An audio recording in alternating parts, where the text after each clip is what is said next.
Hello. Hold on. Oh, look at it. She bought that. Period. What's the craziest conspiracy theory you think about, but you wouldn't tell nobody? Conspiracy theory. Yeah. You got one type there? Craziest conspiracy theory. I can't. Pizzagate. They all did that shit. They got the island. Yeah. Bill Gates. Goddamn. The first lady. Goddamn the Trump. Yeah. All of them. They Trying to tapped in. hit. Hey, what's your worst breakup story? My worst breakup story? I caught him in bed cheating and I whooped that. Oh man. That's sad. Hey. All right, next question. What's heavier, a pound of pillows or a pound of pennies? A pound of pennies. Pound of pennies. This is the last one. He can't even say it. He's getting jolly. I'm not going to answer that question. Yo, welcome to Political Ransom. And welcome to the Chill Out J podcast. You got it. Oh. Well, I am your co-host, J Mac. It's a pleasure to be before you guys this evening. I'm here with Stan from Political Ransom and the New Normal podcast. We're going to be talking about several things, but piggybacking off of our conversation from last night, we're going to be talking about the just overall degeneracy of Black culture that I think is spearheaded by Black females and at minimum Black feminine energy. Hence why we're talking about people like Jamal Bryant. And we're also going to be talking about Dr. Umar Johnson, some pretty salacious claims that have come out about him as of late. So you guys definitely want to stay tuned in for this. Make sure to like the video, share the stream, and definitely support to either or both of the channels. We also got Chris here. He's taking care of the camera work, and he's going to be talking with us too. Indeed. Welcome. I appreciate y'all for allowing me to join the panel tonight. Let's have a great stream and make sure y'all share the video and subscribe to both of the channels. Exactly. Go ahead. Well, how we starting tonight? See, Jazz, y'all, Jazz wanted to do this, so she a little nervous right now. Come on. That is so funny. Because Sam know me well enough to know I am not nervous. The only thing is, I feel like this is his studio, so I don't want to seem like I'm just like taking over. Go ahead. So I guess the first thing I want to talk about is Jasmine Crockett, since we were supposed to talk more about her last night.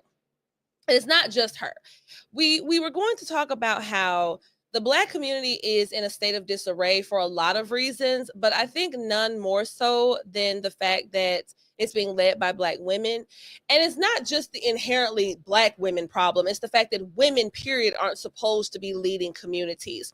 So we have these situations where in our community, the women are the leaders. Everything else just turns into chaos and it doesn't flow the way that it's supposed to.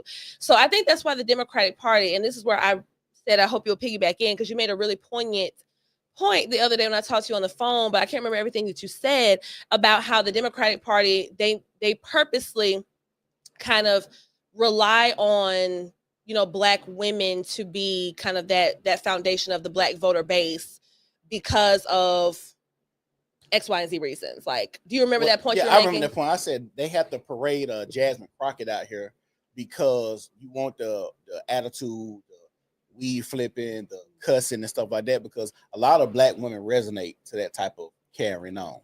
And that's why and they do that because they know that's all they have to give for that class of people, because I think a lot of Black women suffer from low self-esteem. And if they have any form of representation, no matter what it looks like, if they got the mic, they got the megaphone, they own TV, they in these spaces, Black women feel like they're doing something, even if it's detrimental to the community. So they put a Jasmine Crockett out here and parade her in front of everybody. Now everybody feels as if, the Black women feel as if I'm okay with continuing to vote Democratic, even if I don't get anything. I associate the Democratic Party with my Blackness, so I'm okay with that. And see, I think that's a good point where it's like the Black community, we know that most of the things that the Democratic Party is founded on or things that they propagate, at least today, because maybe there was a time where they weren't quite as bad as they are now. I would argue not, because they were the party of slavery from 1800 to 1865. They were the party of Jim Crow. They were parties that support the Ku Klux Klan and whose members were also members of the Democratic Party. But maybe they thought they had good intentions at a time. But at this point, there's no way. I think there's no salvation for them. When you have Democrats who are, in House of Representatives, in the Senate, whatever. That State of the Union. What's going on, Choose Wisely? That State of the Union address we saw the other day was just a despicable display of their ignorance. And did you see the video, Jasmine Crockett? I don't know if it was before. Actually, no, it must have been during, because she made a video. She kind of went live or whatever, or did like a TikTok or something. I don't know, where she was talking about, we ain't staying there for that bullshit and all this. I'm like, girl. The one that I did. She was like, we beefing with Russia. We beefing with Greenland and all this. She like, somebody slapped the fuck out of me and wake me up. I said, whoa, this what we doing now? So when I seen that, I was like, oh yeah, she throwing the antics on, because me and my wife was making a joke and it said, Jasmine Crockett remind me of Clarence. And Clarence Paris had a real good marriage. Like, come on. There's some real 8 Mile type stuff going on right here with her, because I know, like they was talking about her background. You went to a school where they're paying $30,000, $35,000 a year for you to go to private school. You didn't go to college, and the college that you attend is $55,000 a year. You are not this person that you're trying to emulate or cosplay or pretty much wear blackface. This is what you're really doing as a black woman, wear the ghetto blackface, if I would say. So Choose Wisely. Sad's political ransom channel, I don't think has a super chat available right now, but you can certainly donate to his Cash app, I'm sure. Yeah. Do you have that? Can you? It's on the side of it. Chris got. Let me put it in the chat. You can put it in chat, or it's right. When you see banners on the side over there, I think it's a banner. Hit banners, and then scroll down. Hold on, go back to the top. I don't think you got it on this one. You might have had it on your new normal thing. Yeah, you don't have it on this. Oh well, don't worry about it. It's all good. If y'all. I was about to say, and if you're watching, and what you can do is you can I can't think of words. Chris donate. Can make a banner. Chris can make a banner. Okay, he's just gonna make a banner real quick. So yeah, again. He's gonna make a banner real fast. Down, and then down there we'll say create banner. Right down. Mm-hmm. And then it is, I think it's new normal 5-1.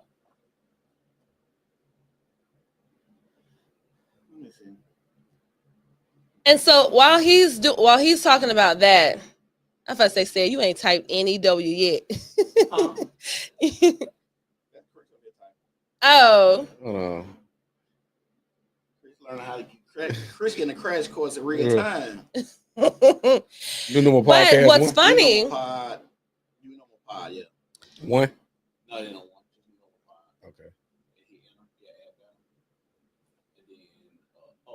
Hit the edit. Right here. Edit. Go hide it again, Chris. Hide it. And then hit the little pencil. The pencil. And then scroll down. Hit that scroll across the bottom too. Go back up.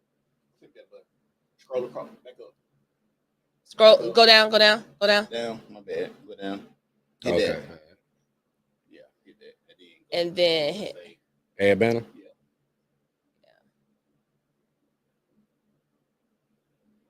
Oh, hit save. There we go. All right, and then show it. There you go. You know what? We should put both of them on. Oh, for sure. What's yours, Jay? So mine is just just edit it. Edit it.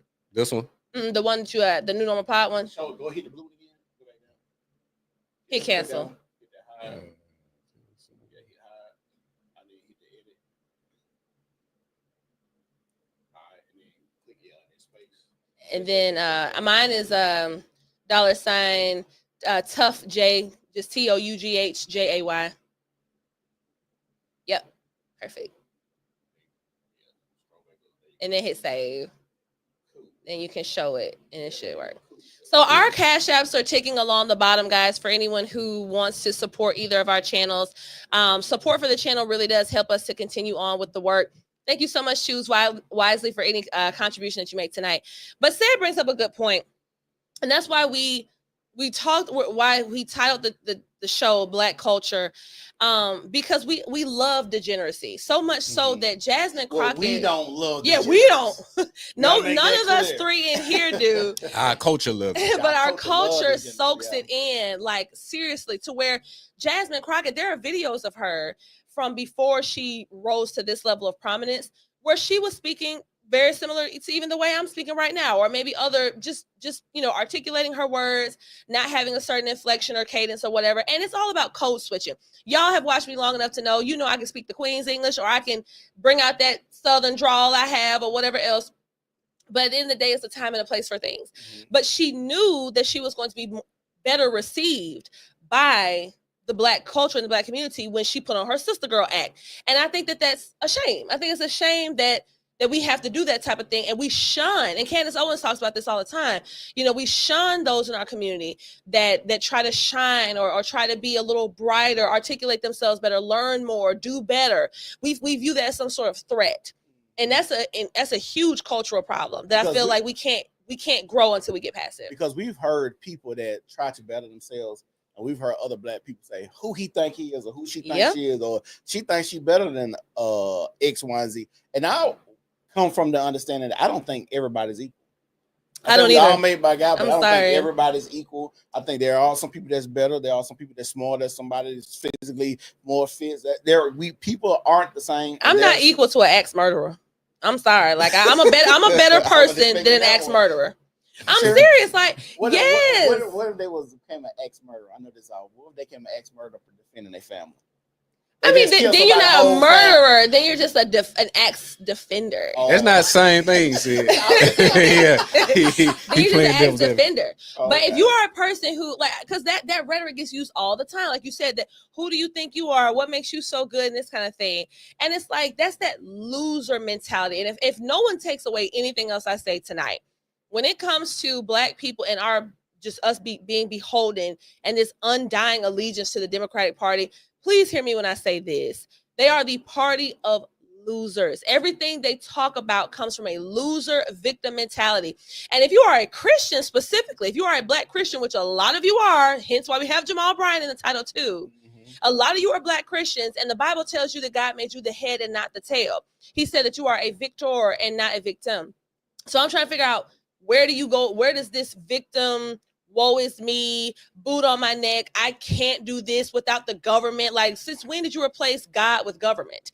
And I feel like a lot of Black Christians suffer from that, and that's why they're suffering, period, because that's sacrilegious. Well, go ahead. I want to add something to that. I think the victim mentality has resonated with the Black culture so much because it validates my lack of effort, my lack of self-esteem, my lack of drive, ambition, everything that the qualities. When you look at other races as a whole, you look at the traits that the Asian population or the Asian culture has. Very education is at the top, discipline is at the top. You look at their practices, excellence is at the top. Excellence together. So when you look at the Black community, you look at our daily habits and behaviors. Our decisions to be held to a higher standard don't count. So to play the victim, I can still benefit and float along. Versus, you know what? Let me bite down. Let me stop smoking. Let me stop drinking every weekend. Let me stop leaving my kids over here. Let me stop relying on the system. The same people that's crying about this whole change of everything that's going on in the White House now, it's like, well, you was just condemning it, or you were just supporting it. Right. So now you condemning it because it's under another hat. Right. When the same thing went on under the hat that you supported. Right. Well, that's like the immigration thing. I had this talk with my aunt the other day. Hold on. That's what I was finna say. What Chris was saying, I was just gonna simply say, you said when the people replace God with government, right? And I said when people find out that it was easier. That's literally what I was gonna say. When people find out that you have to have some type of discipline to worship God and to serve God, that you have to follow these commandments, when you have to read your book and your Bible, when you have to meditate, when you have to pray, when you have to give up things that you enjoy doing, like a lot of this, your sins, fornication, and a whole plethora of other things. When you found out that it was easier to take on the government and let the government be your God instead of actually going by the tenets of religion, that's why we hear so many people nowadays talking about, I'm not religious, I'm spiritual or whatever. But it will actually, if you believe in the tenets or what the Bible says, you will actually be religious, because now I know what kind of playing field we both are on. You say I'm a Christian, I follow the Bible, then I know if I read this Bible and if I read this Bible, understand this Bible, I know what you will and what you should and should not do pertaining to this book here. But like I said, people don't want to be associated with the book because now I got something to hold you to. That's why they want to say spiritual instead of religious. Nobody wants to be accountable for anything. Anton Daniels talks about this all the time. He's like, bring people to the front of the congregation or whatever. And even they had that thing on Facebook that time where it went viral, that church where that young girl had to literally come to the front of the congregation and apologize for getting pregnant out of wedlock. And it's like, that was for a lot of people, that was so bad. They were like, oh my God, I wish this would have been my child, this kind of thing. And I'm like, see, that's y'all's problem. Because first of all, this is where I'm from. That's common. It was common when I. Yeah, I'm about to say I'm from a Southern Baptist church, so that type of thing is pretty common. Where it's like, hey, you was in the choir, you were praise dancing, or you were just a prominent member of the church in any way. Like, yeah, if we catch you in some some stuff, then you gotta atone for that. And all it is just, first of all, it's a deterrent. So hopefully other young girls be like, shoot, I don't want my business out there like that. Let me cool out or whatever.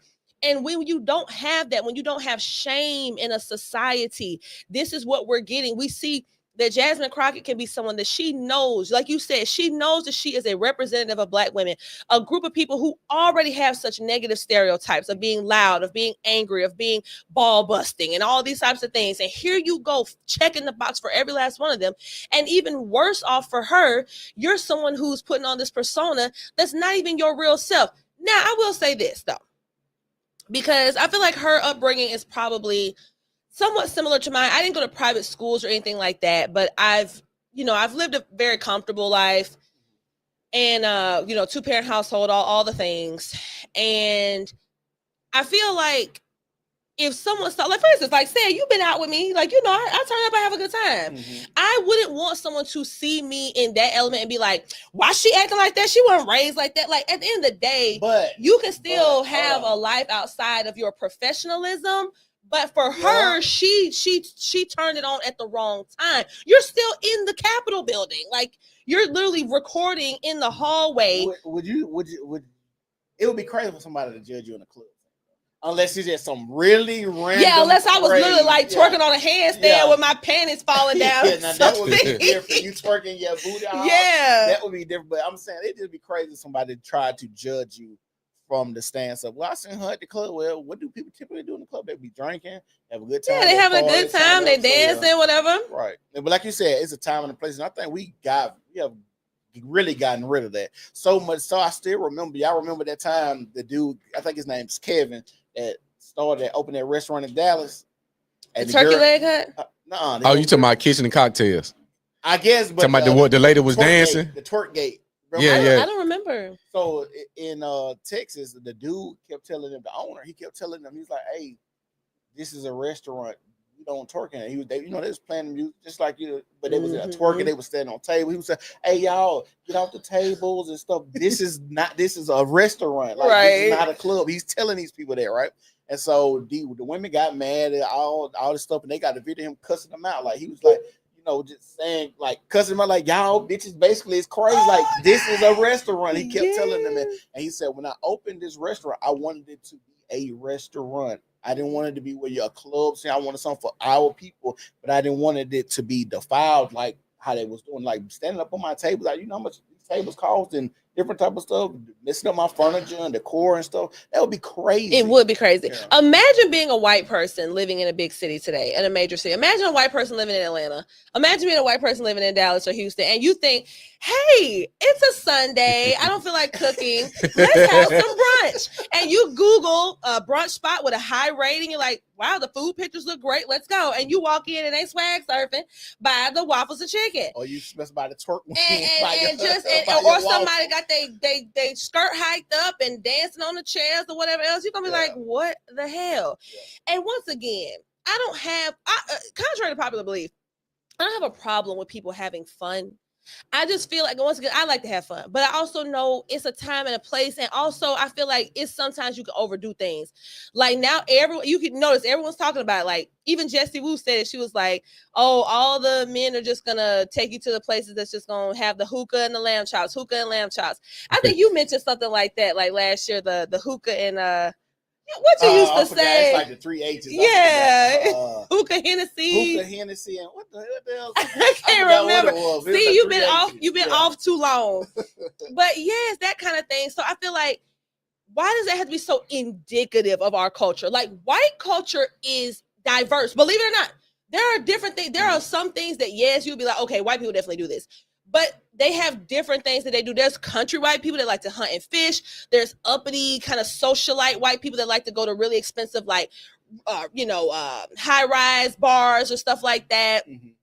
But when it comes to black people, or at least what we perceive, all us, hookah and Hennessy, lamb chops, twerking everywhere we go, whatever else. And it's like, why is there no differentiation? And when there is one, when you try to maybe present something different or whatever, it's not going to be well received. People just going to look at you like you have your nose up at them. And if you're going to always look at that like that, if you're going to always think every time somebody just wants a change of scenery or wants something different, like even the place that we go to, I won't say the name this time, but the place that we go to, they don't have hookah there.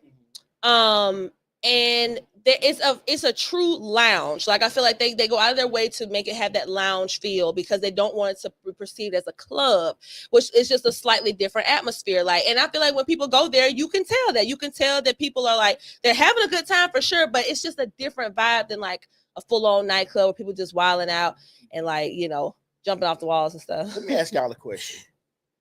Do black people code switch more around white people, or do we code switch more around each other?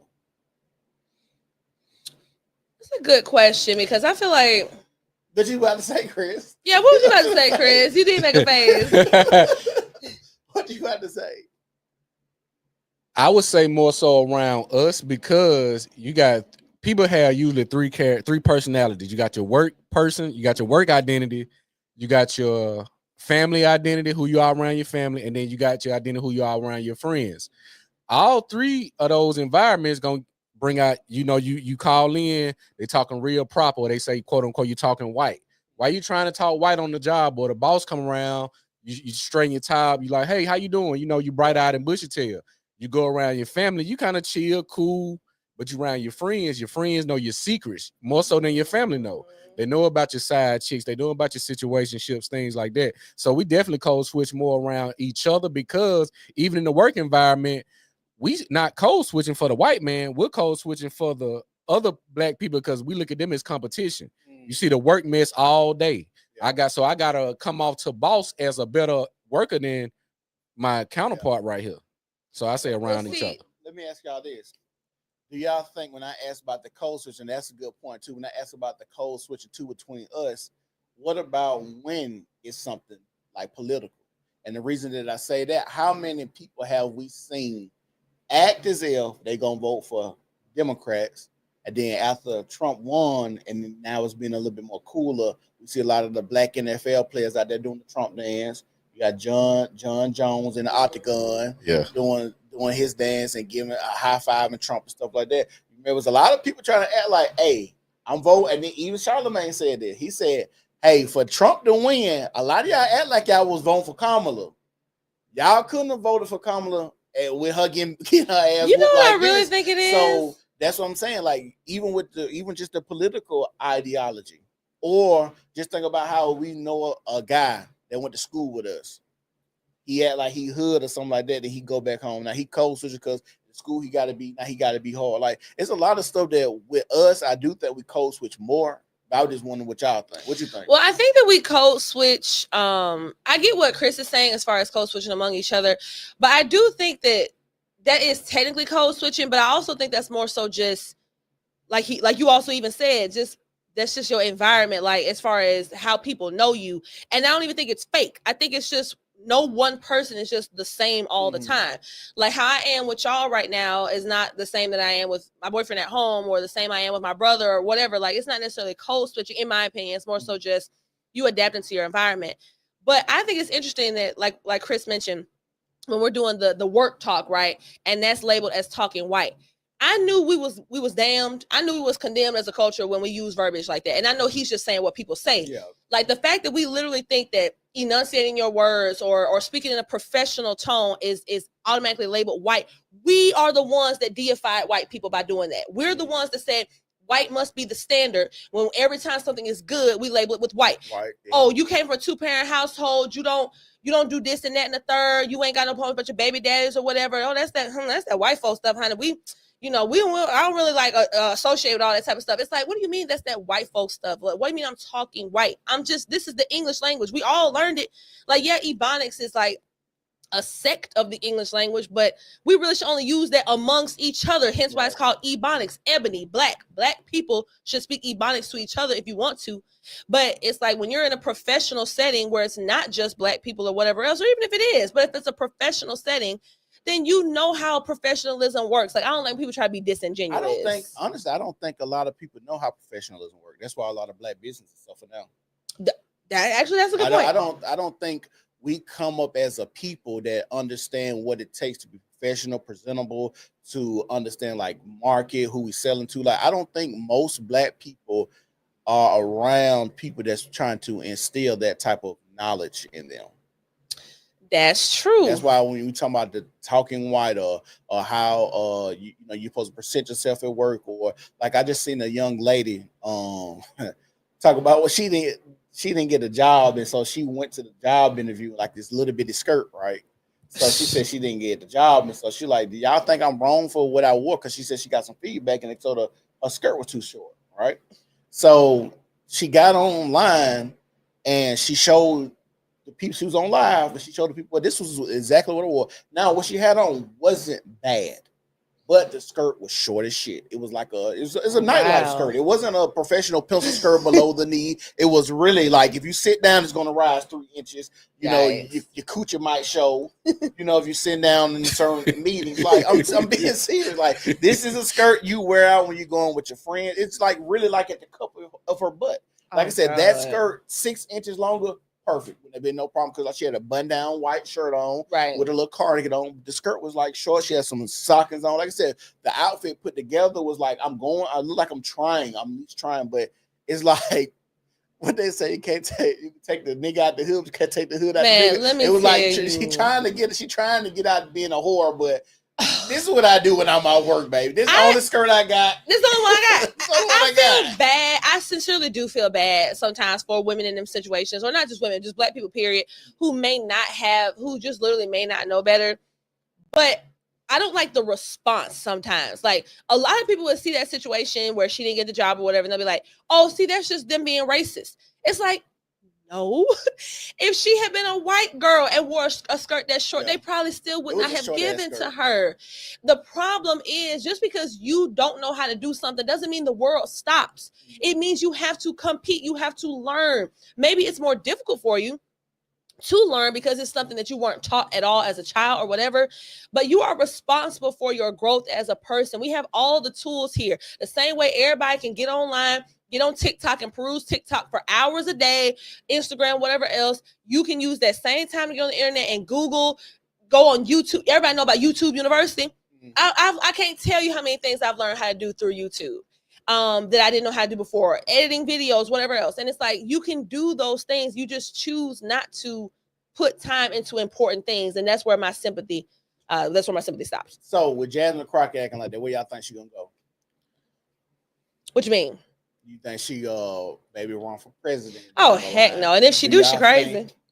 Do y'all think, people will be like, damn, I'm tired of black women acting like that? Because surprisingly, I have seen a lot of black women push back on her behavior.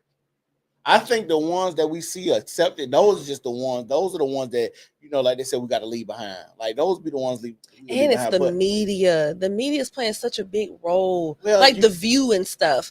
Well, The View is going to be, like I said, The View is all paid. We already know. That's what I'm saying. But for a lot of people, that's you and I and Chris, we're smart enough to understand that these are just paid puppets to say, like, for instance, I watched one of your old videos on the way over here, one I had never seen before, where you were talking about that segment that Joy Reid did, where she was talking to that lady about some book being banned. And though I know Joy Reid is this just disgusting and lacking of dignity as a human being, to watch it in real time was actually really sickening. It was hard to watch. To see her not just be able to say that it is wrong for a book with this type of content to be in an elementary school library. She could not just say that, because her paid handlers, and they say handlers, like an animal handler, her paid handlers would not allow her to say that. And the fact that she never even went back and I'm gonna cut you off right there. This is what I'm gonna cut you off. Let me ask you something. Do you honestly think? And the reason that I'm asking this question because I do think that maybe, just maybe, in that instance, wasn't about because I got somebody that's a handler. Maybe I am a person that is sick and trying to push something. Maybe I am always giving people the benefit of the doubt. She could quite possibly just be a sick, deranged person. And the reason I asked that because you got to think, and this is the slippery slope of the LGBTQ type thing. You get your bathroom, we get your gay marriage, now you're going out to the church, and now you're going to saying they got at any age they can say that they're a boy or a girl. You're doing and getting procedures, right? But you got to understand all of this stuff is after the kids because most of the people know that if you are homosexual, you have been some type of trauma that happened for the most part as a kid. So only it makes sense that later on you got to put the P on them. Now they calling them minors or the minor attractive persons. Like they don't even call it. They're trying to change the P word now. Now they saying minor attractive person. This is crazy. And I think what we're starting to see, and I think we're going to see more and more. Like even Joy trying to defend that book about. And the book, for y'all that don't know, the book was about a person writing a book about their sexual trauma. So they was molested in the book, and they was talking about other different types of sex, and it was in a graphic nature. And with that being said, with that graphic nature, the lady was like, I don't think people should be able to read this book. And then Joy said, well, what if somebody identifies with this book? And the lady said, oh my God, I hope not, because that'll mean that something has happened. Exactly. And so, like I said, I just think we're going to start seeing more and more people come out the woodworks, and Black women is going to do it. And the reason that it's a Black woman, because when you start doing the history of it and how many Black women that we know have been touched as kids, it's gonna be crazy. You know what I'm saying? How many women that we know that has been, molested? I've dated plenty of girls that said, hey, this happened to me, my uncle, my daddy, all this. It's like, wow. And then you start looking at the stats, it's like, damn near 60% of women have been some type of molested or had some type of sexual thing that has happened to them. So when you see a Joy Reid cape for this sexually explicit book for young people, it only makes sense, and it kind of coincides with what's going on with a lot of people's trauma. I want to add to that. I think, and not to cut you off, you got these parties and these agendas that are catering to an abnormality because it's so commonplace. They try to normalize it. So just think about this. If we see a lot of these little boys and girls that are being assaulted, if it's happening at such a high rate, the abnormal tag is going to be removed and say, well, this is just common. So those who may be sick, like the Joy allegedly. Put the camera on both of us. Oh, I'm sorry. You good? That way we can. So you got those people who like pushing that agenda to where you say, well, this is so, because this is me. I'm kind of speaking in the third person, where it's so common. That's normal now. Like we just got to put a soothing label on it. Minor attractive person, or what's the other one? It wasn't grooming. It was something. They having these conversations so frequently. Just looking at our culture, where they say what a 30-year-old shouldn't be with a 23-year-old, or they saying they putting these parameters, but you got the Dreas and the Anthony Edwards situation that's taking place. Will say, well, this is coming. Even the women are doing it. Because at a point in time, you really wouldn't see women in the media. But now, like to your point, the women don't get held to the same. Yeah, exactly. Account. Like nobody cares when it's an older woman, a younger man. I guess maybe it's just that perceived helplessness thing. Like it may be hard for people to perceive that men can be helpless or victims of something sometimes, and that's wrong, because they certainly can. And I actually watched this TED talk of a woman talking about how she used to write these books. For I guess they were books just about self-improvement or empowerment or something. And she had a lot of buzz, so she would do like signings and stuff. And she said this man came up to her one time and said, I've bought all your books for my daughters and for my wife, but do you make anything for men or cater to? And she's like, no, I don't study men. He's like, oh, well, that's convenient. And she's like, what do you mean by that? He's like, well, we certainly go through things too that, maybe it would be nice to have a more safe space created. And he said, if we're talking about the mental effect that, I guess, just the mental things that men go through, he said, women are harder on me than any man I've ever met in my life, honestly, at least the women in my life. And he was just talking about how, men don't usually women just don't really pay attention to how men feel about stuff, I guess was the overarching thing. So yeah, that just goes to that point about how the essay or just the grooming in general, we don't look at it when it's a woman doing it. And once again, that goes to my point about Black women. Like, you can't be infallible. Like, you cannot possibly think that everything you do is like okay. Right. We're never held to an account for anything. We're not held to account for dating these dangerous men that will go out here and catch bodies and be in these unsavory locations or whatever else, like the guy that got killed in Texas or whatever with his daughter. God, I don't mean to cut y'all off. Did y'all see his baby mama come out? Which one store? Which store is this? The rapper, the car wash with the 5-year-old. Oh daughter. yeah. Baby mama? I ain't seen the baby mama. Bro, I'm finna do a video on that. I screen recorded. She on live drunk with a whole bunch of girls talking about something. Yeah, I don't grieve like y'all agree. Yeah, y'all took my motherfucking baby. Yeah, I don't grieve how y'all. I'm like, I can't believe this. Just embarrassing. Just embarrassing herself. Then people wonder why. And embarrassing her dead child. Her dead child. And you got to think of, if you knew this is the life that they live. If you knew that your baby dad is in the life that he's in, that's why you're comfortable sending her with him. Because if I'm dating a woman, so happen she has a checkered past or unsavory lifestyle, I'm not going to have my child around that type of person. Right. So if you accustomed to it, you bring your daughter up in it. And the thing about it is, and I think we might have talked about it, like typically when people did like stuff, they didn't want their children in it. If you was in the mob, they'll send you money to go and go to school, do something, be an accountant. Just like we talk about the rappers, everybody talking about, well, dang, Young Jesus' son and graduated and did this, the Game son and graduated and did this, and they got their sons in private schools. Yeah, they making music, they talking about their lifestyle, but they not pushing this on their children. Exactly. Chief Keef, one of the first things he did when he got money was moved right out of the hood and put his daughter in private school and bought like a mansion. Yeah. And it's like, and still kept making the music. Yeah. It's what kills me is you use the music to get where you want. Fine. I don't know what it's like to grow up on the south side of Chicago with bullets putting me to sleep every night. The sound of bullets in the air put me. I don't know what that's like. But I do know that if you're gonna say, you know what, fine, I know I have this talent to do this thing or whatever. I can rap. I can put some words together to a nice beat, something. And you use that to get yourself out of that situation. It's not my favorite way to do it, but fine. But you still rap about the same stuff. Why would they change it though? But I'm saying because at some point, are you not glorifying it? Like at one point, you were just storytelling because this is the life you were actually living. But now that you're not in this location anymore, you are now aiding in the detriment of other young men behind you who are the life that you scraped and clawed to get out of. But let me ask you something. If let's say I become a famous rapper at 18, and I've been in this hood for 18 years, and I become famous. Let's say my rap career don't take off till I'm 20. I got 18 years of storytelling.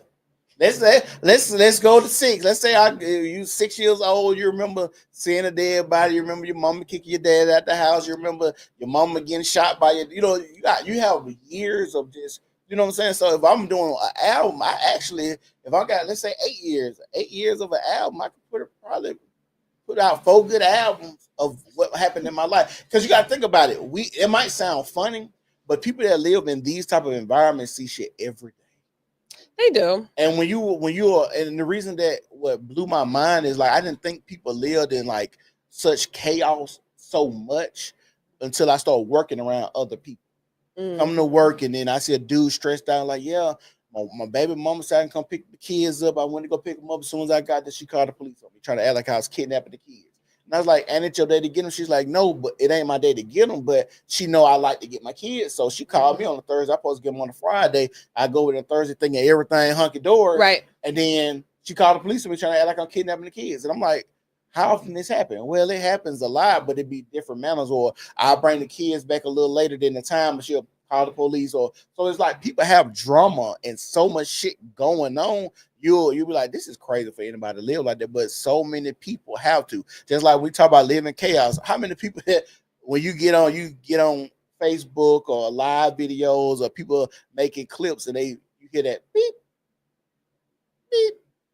The fire thing. I was gonna say what? Well, I live with a firefighter, so when I tell you the first time I ever heard that thing beep in the house, he changed that battery that moment. And so of course he don't play that. But I know that is very common and it's very funny. And like white people be like, even white people they be making jokes about it. And black people be getting mad. But ain't no sense you get mad because every single time, it don't even have to be a live video. It could be a pre-recorded video. Like, bro, why didn't you edit this out at least? You know, and then it's a dude that be selling cars of black people, right? He got this like a meme skit or whatever. So the dude walked up to him and so he's like, "Hey man, you're a car salesman?" He's like, "Yeah." So he leaned in the car. He said, "What you want? You want a scat pack, don't you?" And he said, "Beep." He said, "Oh yeah, you want to scat pack, right?" And the crazy part about they outside. That's what's so funny. Right, they ain't even nowhere with no alarm. Like, what the hell? So they talking, and then he's like, "Yeah, let me show you the scat pack." So they got the camera with a pan and they walk. Beep. What is that sound like that? So then he showed him a scat pack. He said, "Oh yeah, we got this scat pack right here for you." Then the dude opened the door. So when he opened the door, he stick his head in there. He's like, "Beep," and he looking around the car like, man, that joke's so funny. And I was like, yeah, they started to make fun of it because it's chaotic to live like that. And then I was watching a Kevin Samuels video about it, right? Kevin Samuels was like, "I know you ain't got the man because you don't hear that." She was like, "No." He's like, "Okay, be quiet." So she was quiet. You can hear the beep. She's like, "I don't hear nothing." I heard the beep. So then the beep went. It did again. It beeped. I don't hear nothing. She's desensitized to it. She does not hear this beep at all. So he's like, "You don't hear that smoke detector going off in your background?" She was like, "No." And then like he brought it to her attention. She's like, "Oh." He's like, "That's how I know you don't have a man because y'all live in dysfunction so much so that thing, that beeping shit, is to save your life. To let you know that this battery is dying. It's dying, and if you get your house gets on fire, you have nothing to alert you that your house is on fire. That's how crazy that we live. And it's so crazy that it's now become a black people thing. And that's what dysfunction. Like all of this, we joke and play about it. And it's like, dang, that's become part of our culture so much so that white people making jokes about it now. You know what I'm saying? I think you got your phone by you? It's over there. What's up? Oh, I was gonna say, I'm gonna text you something. Yeah. But you want to talk about Jamal Bryant? Yeah, but let me read this message first. Okay.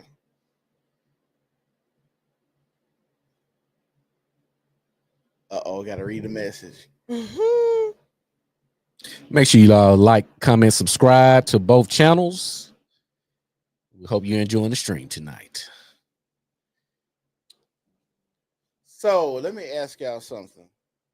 Has feminism taken over the church? Oh, well. Feminist ideology, definitely. And I will say this, that's not even just the black church. This is not the link right here? That's just the link to join, not to stream to my channel. Hold on, let me enter. Hold on, guys. We might have technical difficulties right quick. Because I was about to say, I know at least my moderator would have joined by now or whatever. It didn't give me no option to invite guests. Oh, maybe I go to more. No, that's what I did last time. Remember when you had to go, like when you first created this what I did last night. Invite guests. Said guests can stream this to their own destination. I sent you the link. Did you click that link? When I did, it didn't say. You got both of y'all screens. No, that's the both my phone and what you call it. Hold on one second. Oh yeah. Oh Lord. Oh, can you just click stats? I just put on back the main view. You don't mind, just the main view. Yeah, because I don't want it to.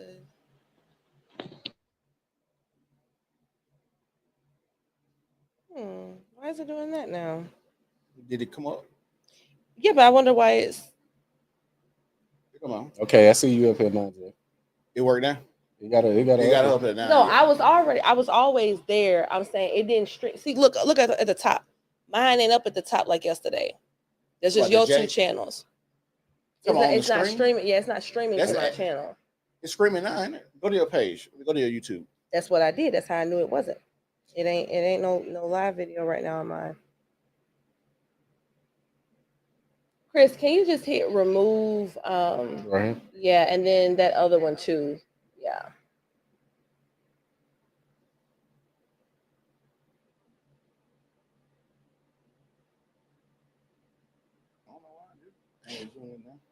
Yeah, I don't know why it just so weird.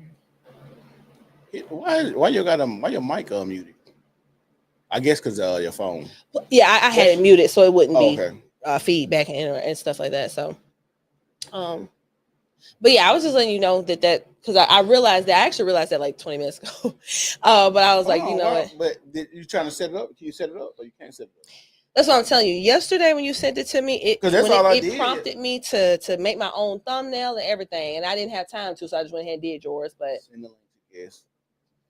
But last time I emailed it to you. Does it give me a link to add her to the stage and then it say invite? Because it should show both of y'all on the stage. Inviting a person though. And then it say, see right at the bottom, I got the thing, click guests can stream to their own destination at the bottom. Go to email, go hit that Gmail. Yeah, hit Gmail. It might not my Gmail might not come up. Yeah, mine ain't come up. Okay. Hit X.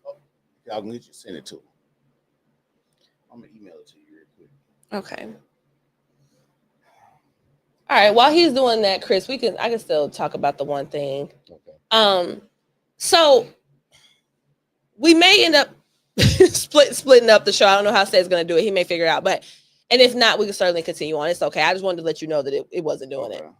But basically with the church. And once again, it's not just the black church. I've actually seen a lot of white men make videos about this same type of thing where there's this feminization in the church where women are per usual being praised like they can't do anything wrong. Everything women do is perfect and right. Everything men do is just bad, and it's this and that and the third. And it is causing turmoil in the dating world and the courting and marriage world, where it's turning women into narcissists. And people like Jamal Bryant in the black church definitely, reinforce that. Hit mute and hit stop cam at the bottom now. All right, please hold, everyone. Please hold. We'll be right back.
mute. You can basically start like an intro.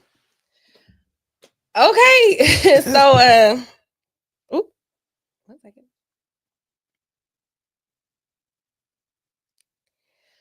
It takes two, baby. Okay, as in take two. But welcome to another episode of Political Ransom / Chill Out Jay with myself, your co-host J Mac, and the man of the hour said from Political Ransom and the New Normal Podcast.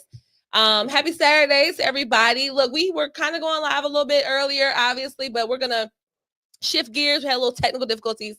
But shout out to Hassan and anybody who's watching. Also, shout out to Choose Wisely because he did end up cash apping me. So thank you so much for that cash app. And as you guys can see along the bottom there, it is ticking. Mine is Tough J and says it's New Normal Pod. So certainly you can either super chat or leave donations to the cash app, whatever you feel, if you're feeling anything at all. So My channel too. That's who recently subscribed. Go ahead. Oh, yeah, I was just going to say, so now we're supposed to be talking about Jamal Bryant. So, did you not want to play the video? Oh, thank you. Choose Wisely too for the cash app. I appreciate that. Yes, thank you so much. Look, you bought, well, these days, these drinks done got so high. I was going to say, you bought my first drink tonight, but baby. But, feminism. I'm gonna take it over. Go ahead. Feminism. We talking about has feminism taken over the Black church? I'm going to go out on a limb and say yes, feminism has. I've been seeing a lot of videos lately when I see these preachers in the pulpit.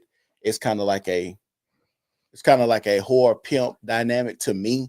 And I know y'all been seeing those videos where a lot of people, women, have been making content said a woman's final form or a whore's final form overly religious is an overly religious woman. And that's what we see now. We see the pastor being the pimp and a pulpit full of women that need some type of salvation or saving. They didn't roll the cock carousel or the baloney pony their whole life. So now they're trying to find their Boaz and be redemption and need some type of love. But like I said, it's crazy that we got people like Jamal Bryant that can get up in the pulpit and call other Black people coons. And it's sad that we have Black people using terms like coon to describe other Black people when those were terms that white people use to describe us. Also, we'll have stuff that happened like we talked about the Texas stuff. Nobody will call that incident coon behavior where you're killing a young lady, a 5-year-old girl, and her father while they're simply just at a car wash cleaning the car. You wouldn't call that coon behavior, but it depending on how you vote and what you got to say. Now people are coons and stuff like that. That's crazy that we doing stuff like that. Well, and it just goes to show too that we hate things that make sense. We hate things that are right and decent. Whereas Jamal Bryant felt the need to full-throated just say, and all you Black folks in that White House and all that type of stuff. And it's like, oh, okay. Well, let me tell you something. So it's damned if you do, damned if you don't. Yeah. This is why I said this last night, and I'm gonna say it again. I'm gonna say it every time I get in front of a camera. If I was a white person, I would give Black people my ass to kiss. It's because they can't do nothing to satisfy y'all. Now, if Trump hadn't had nothing at the White House for Black History Month, y'all would have talked about that to the end of days. Right. But he hosts something and he reaches out to independent media. Sad and I, if our channels were a little bit bigger, we would have been invited. Yeah. I literally, like, people that I watch on a daily basis, they got personally invited to the White House to come and celebrate Black History Month. And everyone who went said it was a great time, great atmosphere, classy, fun, all the things. And for Jamal Bryant to say, call those people coons, and like said, it's so interesting that y'all love to call white people racist, whatever, but who could be more racist than Black people?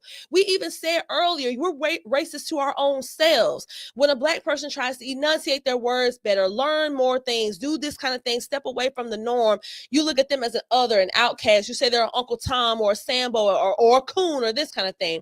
Just basically using this weaponizing these already racially identified slurs against your own people. And I feel like the other side per se doesn't do that.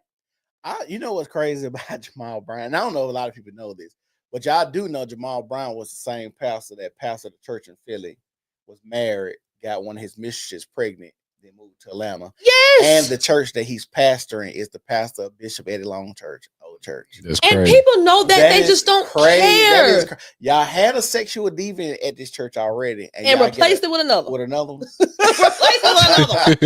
That is crazy. But like I told y'all, I keep telling, and me and my wife was having a conversation about this. I'm like, it is crazy how the Bible do have a lot of truths in it, and even how it speaks on how we should go about having sex. Most of the times when people's problems in life will revolve around some type of sex. Yeah, a lot of times. And you got a sexual deviant, like I said, cheat on his wife, and now you hear it in Bishop Eddie Long. He went out, sexual deviant, died of AIDS because you out here having sex with these little boys and stuff like that. And people know about it. What's crazy is the amount of parents that know this type of stuff going on, and they'll use their children as payday. Like we see Aisha and Anthony Edwards. Now, this woman right now is trying to get paid from having a baby by Anthony Edwards, so much so that she tried to act like she was going to move to California because there's no cap on California child support. Oh, great. Who couldn't have guessed that? Yeah, but the judge ended up ruling that she literally was in Georgia when she got pregnant, and everybody knew the play while she moved to California. But the judge ended up saying that Georgia was going to say her was going to dictate their child support. I will die on this hill of saying that Black women perpetuate every negative stereotype of Black culture. Like the fact that this woman would purposely have a baby by a man who articulated outright that he did not want a child by her. Now the entire internet has to be a part of witnessing. Imagine the shame that this child will experience when they're old enough to understand what's going on. We are literally watching in real time a grown man say, look, I guess if I got to pay you, I got to pay you, but I don't want nothing to do with the child. And just imagine what that does to a person's psyche. And just imagine how many Black children have been born under those exact same circumstances. Born between two people who couldn't even stand each other for real.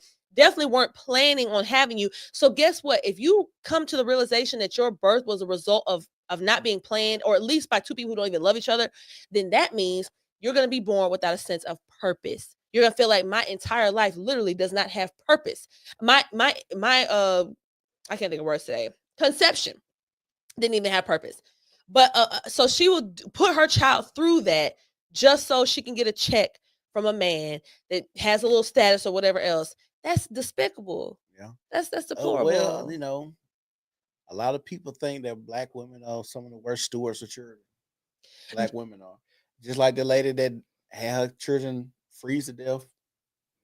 What that was, you know what I'm talking about? In the van? In Michigan. In Michigan, they freeze to death, and she in the casino playing in the casino. It was another one where she abandoned her 3 or 4 kids for 5 years, and they came back. The story now, I sent you. I don't know how. Now that's one of them stories that feels like there's got to be like something missing. Well, I think it got to be something missing because somebody would have obviously asked about those kids or checked on them or something. They say they have a few dead zones in America. Baltimore being one of the top. They have like the worst education system, I think, in the country. To where they don't even check on the truancy is out of the roof. They don't even check on the kids. Like it's like it's no urgency. It's none of that. Yeah. And they say these kids was left in such a deplorable state that they was walking funny because they haven't clipped their toenails. That's how bad it was. Like the details behind that is they say the boyfriend and the mother were coming by leaving pizzas because when they opened it up, they were sleeping on. It was so many pizza boxes. They were sleeping on the pizza boxes. They say they say a boy was sleeping on pizza boxes, another one was sleeping like on a dirty comforter. But think about how many pizza boxes you have to sleep on them like a bed or a pallet. And think about how many over 5 years. Yeah. And so my thing is, why, even if you know those kids live in like those deplorable situations, why aren't they being held accountable too? Because you see this. Because I just think about like my wife said, I got to report stuff, everything I see, because I'm held accountable being an educator. An educator, so you come here, reporter. you tell me stuff, and that's what she said. But I think Chris was insinuating they weren't going to school. I get it, but I'm just saying, if I, as a teacher, if I'm held to this standard, a family member got to be held to the same standard. And then to drop that off, and there's no guardian there. They should be put under the jail. Does anyone know what happened to them? Like, did they get arrested at least or whatever? I want to say they got the girl. I want to say they got the mother. Okay. I haven't followed up because it was the boyfriend, but I don't think he was the father. Yeah. But they did say a man was involved, and they had reports of a man and a woman coming to drop off food, leaving him by the door. And I think these were accounts by the oldest child. Now, did y'all remember that story of that lady that wanted to? I'm sorry, this is not funny, but that lady that wanted to go on that trip with some dude. She wanted to get fluid out. She left her like 10-month-old, and she left her with like some milk or something, but like it's around some pillows, which first of all is a total suffocation hazard. But left the baby for like 4 or 5 days or something. I'm like, but actually, no, that's really not funny because I think that baby did die. Well, there was another story like that too, where the mama went on a cruise or went to go fly by the dude, and she was 3 of them, and the daughter called the dad and was like, "Hey, dad, the mama left us. We ain't got no food." Now walked in the house, and he's videotaping it. It's like she left and all, and the house is trashed. I'm like, how do people live in these conditions? Because she just left like 5 days. Yeah, ago. the kids ain't did all this in just a few days. You was just living nasty so before. I'm just like, oh my God, like this is what, and you got to think about this. Even going back to like a Jamal Bryant, these are the people that's gonna go to your church, act holier than thou, and act like they got everything going on and not ask for help. Even though I don't think the church is really set up to truly help people. And also, it's actually not biblical for the church to do a lot of things that we assume that it's supposed to do. I was actually on the way when I was in the shower getting ready for the show tonight. I love to listen to podcasts and stuff. And so Standard of Truth podcast, shout out to her, to April. I think her name's April Chapman. But anyway, she was talking about that, how Dr. Umar, how he was talking about how the Black church failed the Black community. And I get the sentiment. And even she said, she's like, yeah, there's parts of what he's saying that's true. But this idea that the church is supposed to basically be like a bank or something for the community is not really what it's for. Like, a church is primarily a place that you're supposed to go to glorify God and this kind of thing. Now, and you're paying tithes. Biblically, you're paying tithes because it's supposed to be just a sacrifice to God, basically. And yes, of course, they're going to use the money to keep the building up. They're not supposed to be really paying the pastors and stuff. But then you have these mega churches, like somewhere like New Birth or whatever, Jamal Bryant's church. Now, going back to Sad's point with Jamal Bryant, so you have this man who has impregnated a congregation member. You would think that would be enough to just be like, you know what? Okay, what they say at work, they'd be like, what they say, what's a little mean? Would be like, let me get you to walk up out of here or whatever. They go to you. You were sleeping at your desk. They'd be like, yeah. You would think that would be enough for that, but no. Not only is that not enough to get him to lose a lot of support and following, I would assume he's had to have gained. That congregation he has in Atlanta is humongous.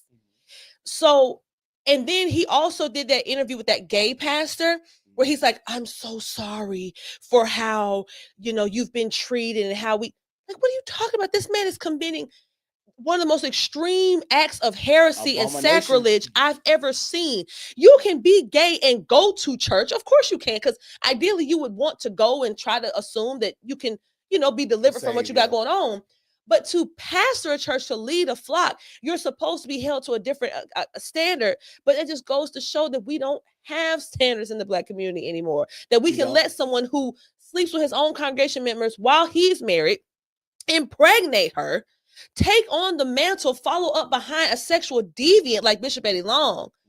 That just goes to show that these people ain't got the sense God gave a Billy Goat. Yeah, they don't care. Like I said, sex to them, and I'll be honest with you, he might have got more clout because he did something like that. We so crazy, probably so. And the reason I say that is because, like I said, and I just go by my sons. Like, my sons are handsome young men, and I just look at how women look at them at a young age. 6 and a 4. Really? Yeah, 6 and a 4-year-old. So much so that my wife, which is up there, and she still watches, she could tell you we went to Orlando and we was getting a car, finna rent a car. Okay. And the lady behind the desk just kept staring. She was like, he's such a look. He's so handsome. I could just take him home and babysit him. He could play with my nieces. But she's literally telling us he's so handsome, and she's leaning over the camera. Hey, how you doing? Literally talking to my son. I'm like, hey man. I said, hey man. And then I talked to Trey. I said, because he's visibly uncomfortable. So So I Really? said, he's visibly uncomfortable. So we get in the car and we're driving. I say, how did you feel talking to that lady? He was like, it was okay, I guess. I said, was you uncomfortable? He's like, no, not really. And I was like, okay. I said, if you're ever uncomfortable, if we there, you don't have to speak to those type of people. Like, it's okay, because I don't appreciate her talking to you like this. And I'm just looking, and this girl, my baby 5 at the time, this happens. This was last year. Goodness So I'm like, gracious. why are you looking at him? Like, and I promise you, both of them, Creed too. Girl, a lady will be looking like, oh, he's so handsome. They just be staring. I'm like, these are babies. I have a close family member. Obviously, I won't, say who it is, but I do have a close family member who I didn't know this until I was an adult, but I realized that they had a woman in their neighborhood that, and of course, I only got bits and pieces, but enough to connect the dots that basically that she, had groomed him and lured him to the house with sweets and treats and stuff, and had an inappropriate relationship and interactions with him over the years.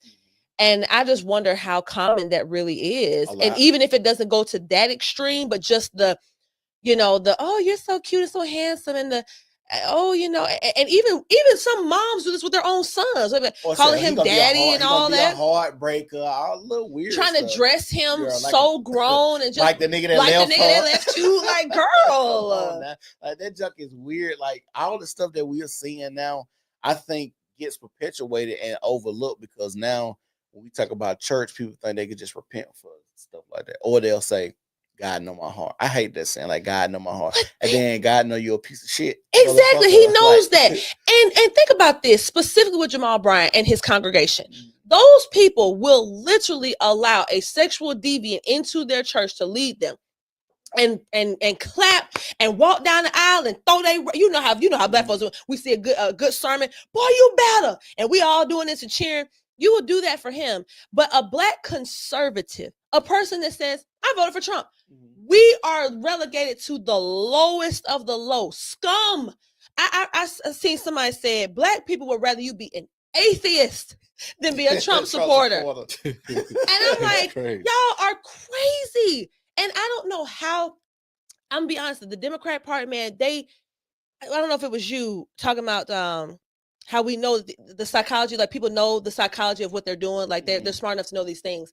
And they know it, man. They did their research. They knew that all they had to keep doing was keep poking that little slavery. We're really messing up, aren't we? Just throw that slavery card out there. Just keep reminding them of slavery. Remind them of Jim Crow. Remind them of civil rights era. And do that every time that they're being held to account for something. Every time a black person's like, I don't know, our conditions are kind of bad. What about slavery? And everybody's like, oh yeah, you're right. One thing they didn't do this year that I was counting on. What? The famous police killing. They only do that during election cycles. But I don't even think they really did it this time, though. Now that you mention it, that's what I'm saying. They try to always act as if black men be getting killed a lot by the policemen. But if you notice, you got to think George Floyd. You had Mike Brown. You had there was a lot. And guess what? Guess whose presidency had the most people? Barack Obama had the most high-profile police killings. Philando Castile, Alton Brown. What's the one you just said? Sterling. Alton Sterling. What's the Brown boy you just said? Though? Mike Brown. All these people that all happened under the Obama administration. Those things did not happen under the Trump administration. Mike Brown was the catalyst for Black Lives Matter that were ran by who? Black lesbian feminists and Marxists. Right. And George Soros, right? And so we having these type of conversations. It's crazy that so many people can have this type of money, and even put money in the church. Because even when you think about like abortion, and we talking about the church, how W.E.B. Du Bois and working with Margaret Sanger to push abortion in the church. Wow, I actually didn't know that. Yeah, you can look it up. Like he was one of the catalysts to make abortion okay. So they was going around in the South saying that abortion is okay, and he worked with Margaret Sanger. So it's crazy that we have these black people that's supposed to be prominent figures. That's actually when you start looking at the reports again, a stuff like they talking about like Martin Luther King, like all the stuff that you started to understand about Martin Luther King and why a person would think that it would be okay. Because they like for instance, they were saying this about Martin Luther King. It don't make sense for a black man to be talking about integration. point blank. Especially at the time period that he was. And then because it's like, if you don't want to be around me, I want to be around you. But it makes sense for you to be talking about money. It makes sense for you to be talking about getting our own land. It makes more sense for you to be talking about separatism. But when you have the ideology of everybody being together, it's like a communist idea, so you can control the people.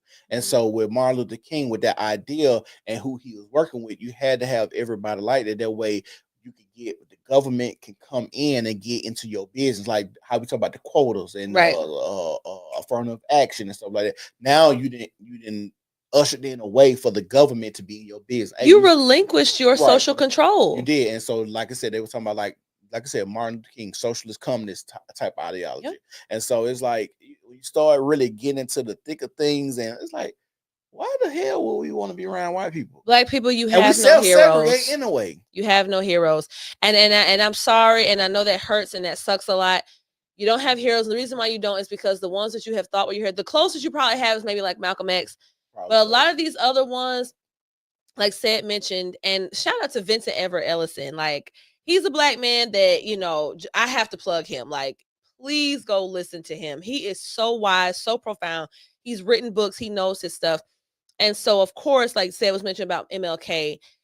Unfortunately, guys, MLK was a communist. And the reason why communism is a bad thing, Marxism, communism, is because it goes against human nature, and it requires the government to ultimately play God. This is the reason why we did not, sensible people, push back against DEI, because specifically that E word, the equity. Why isn't it equality? You might say to yourself, why isn't it diversity, equality, and inclusion? Well, because equality is equal opportunity, which is a good thing. If we're all American citizens, we should all have the opportunity to do things, but we actually already do. Like, just being an American citizen and being physically here and having citizenship means that you have equal opportunity. But equity is something different. Equity is equal outcome. And you cannot account for outcomes of situations unless you are going to intervene in a way. Right. I cannot say I'm gonna have an equal outcome to a foot race with Usain Bolt unless I get a 10-second head start from him and you put lead shoes on him. A little longer than that, for sure. For sure.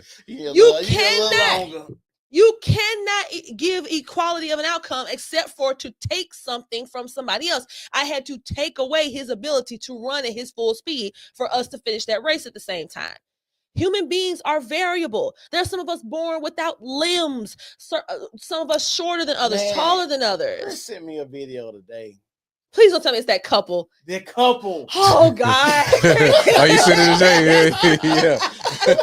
I've been seeing a lot of wild, like, this is the part of humans not trying to be inclusive. This is the inclusion part of everything. Mm-hmm. People like that were literally people that would just leave in the woods. Oh, that sounds messed up. Am I lying though? Back in the day, but you know what though? Because when you put them forward, it seems like you're mocking them. I feel like when you parade them around, it's like a spectacle. That's why Shamar has a big following. Yes, people are just making fun of him.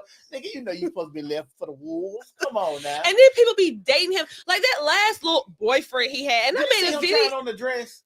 Unfortunately. Oh my! See, this is like the degeneracy that we have in our culture. Like, we have this black man. Back cricket is I don't know what. I'm talking about just like he been hit with a missile in his back. Teeth in his mouth. Ugly as hell. And slow. And want to be homosexual. And slow. Well, granted, yeah, he's slow, but I think most motherfuckers slow. But yeah, he's slow. You don't think he's slower than average? Have you heard this man talk? Look, you want me to tell you be some real shit? I think that's why a lot of people gravitate. I think a lot of people are just as slow as him. Believe it or not. That's facts. Believe it or not. I think where he's at. I think you don't think people too far off. You don't. It ain't too many people that far off. You saying he the spirit animal of a lot of people? Right. Yes, I really do. I really do believe that. Like, it might sound crazy, and the reason I think I used to have more hope and faith in us as black people, thinking that we were a smarter people. We not. We just because we don't. First of all, we don't prioritize education. Right. We don't prioritize reading. We still got in 2025.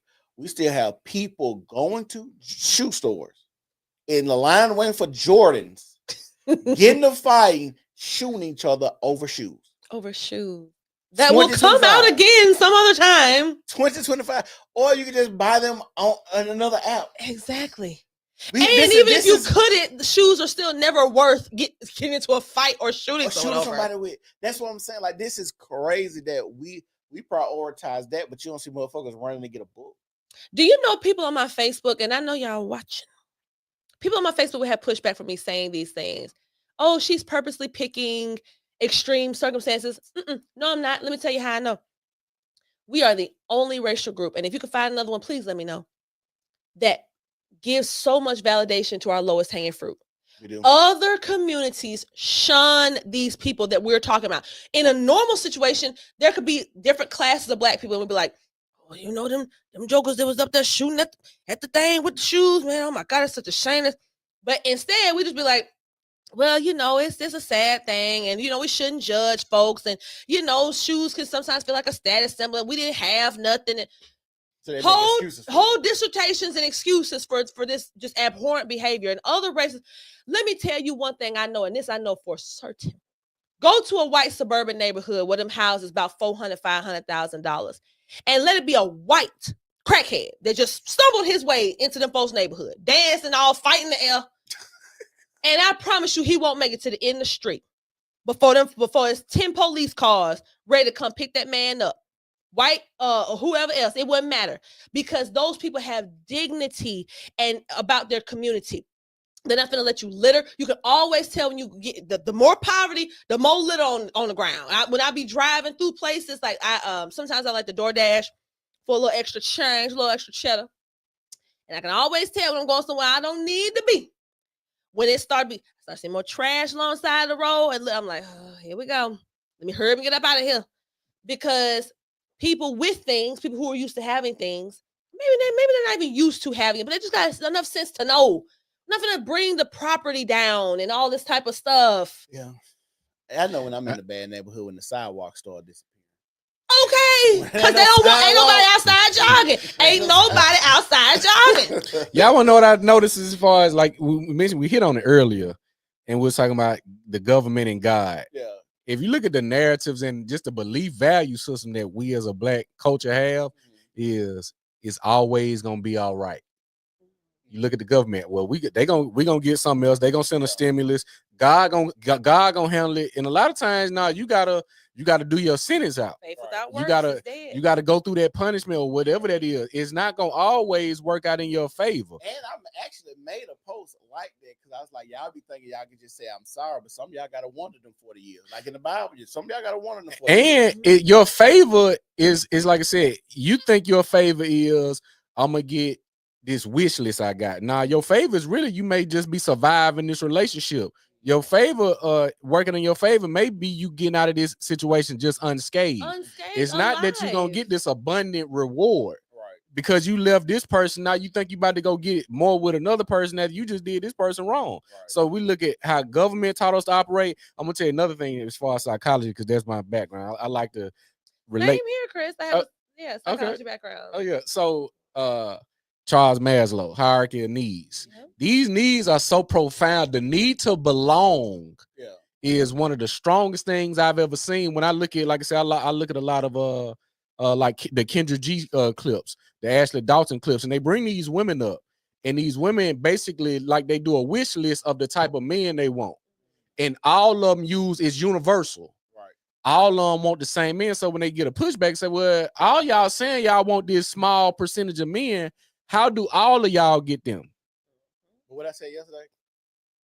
Follow trends. They do follow trends. And while I'm thinking about it, shout out to my moderator Shavis who just joined the building. And also Victor says she needs to come to Margaret. Why so? Is it bad out there? I don't even know. Nah, that's what my parents said. It ain't bad out there. Oh, okay. I didn't know. I didn't understand.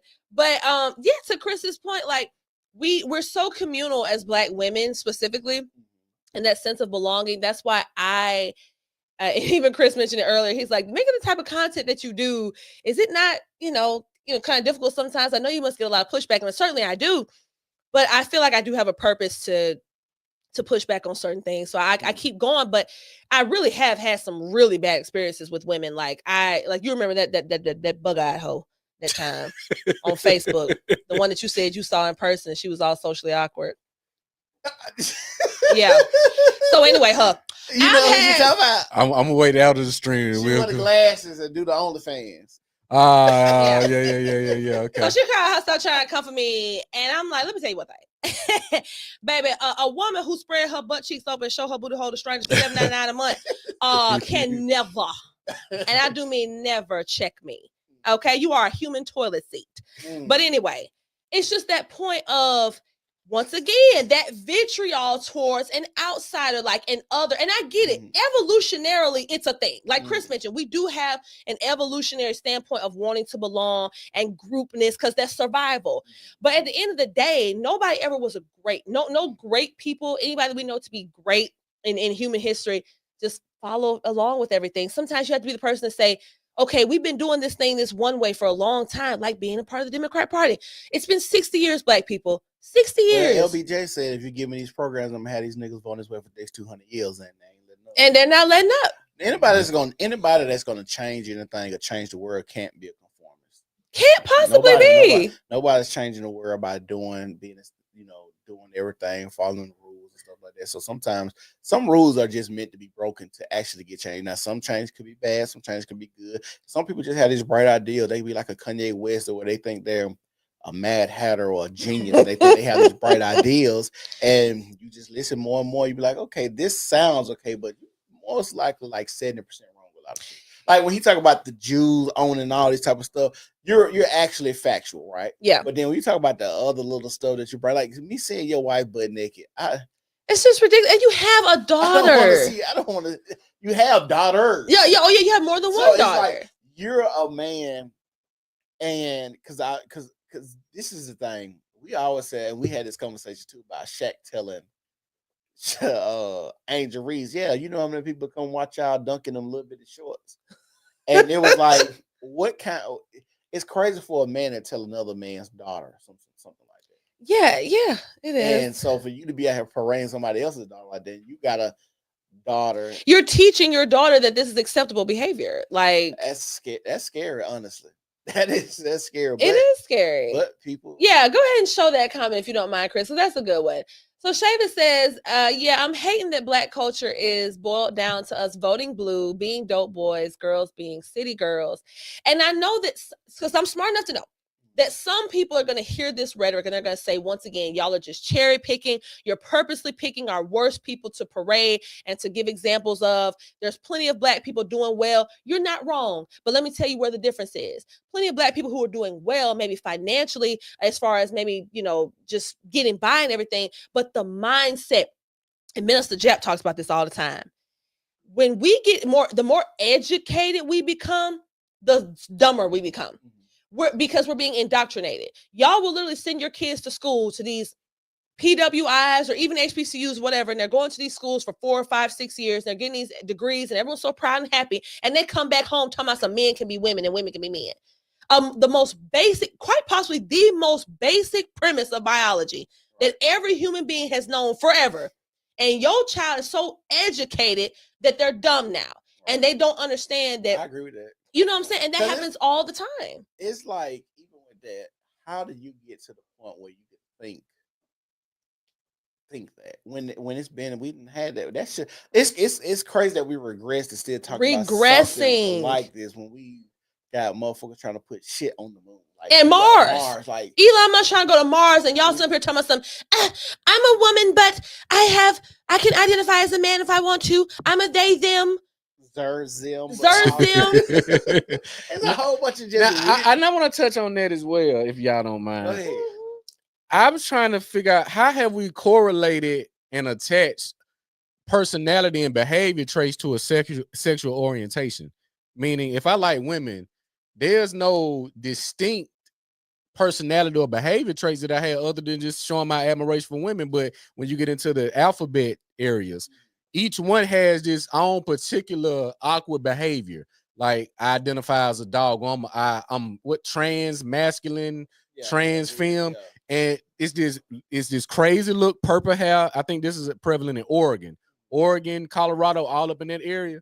Is purple hair, is all this radical expression of personality, but how was that linked to my sexual orientation? The two don't clash, because you got some men that may be homosexual, but they're still masculine. You might not even know it when you see them. But you got homosexuals that are just flamboyant. How does a personality and behavior coincide with my sexual orientation? That don't make sense to me. How does your sexual orientation become your whole personality? And that's how you know these people are just, I hate to sound mean, but they're just pathetic. You are pathetic if your sexual orientation is your entire personality. Like you being gay, you feel the need to flaunt a flag. You feel the need to have an entire month of celebration and recognition. And then it's, of course, the same month that Juneteenth is in. And Black people are so stupid, you don't even realize how disrespectful that is. You sit around, put your fist all in the air all the time, and then here come the gays, and they're like, yeah, we're going to overtake your month, the month that you got freed from slavery. All that was part of when you had your Black Lives Matter, because remember, Black Lives Matter on their website, they were trying to destroy the nuclear family. Yeah. And every time you watched a rally, they had a whole bunch of gay stuff going on. They had a bunch of flags. They had a bunch of, other stuff going on. So it's like you have these women that's trying to push this type of ideology.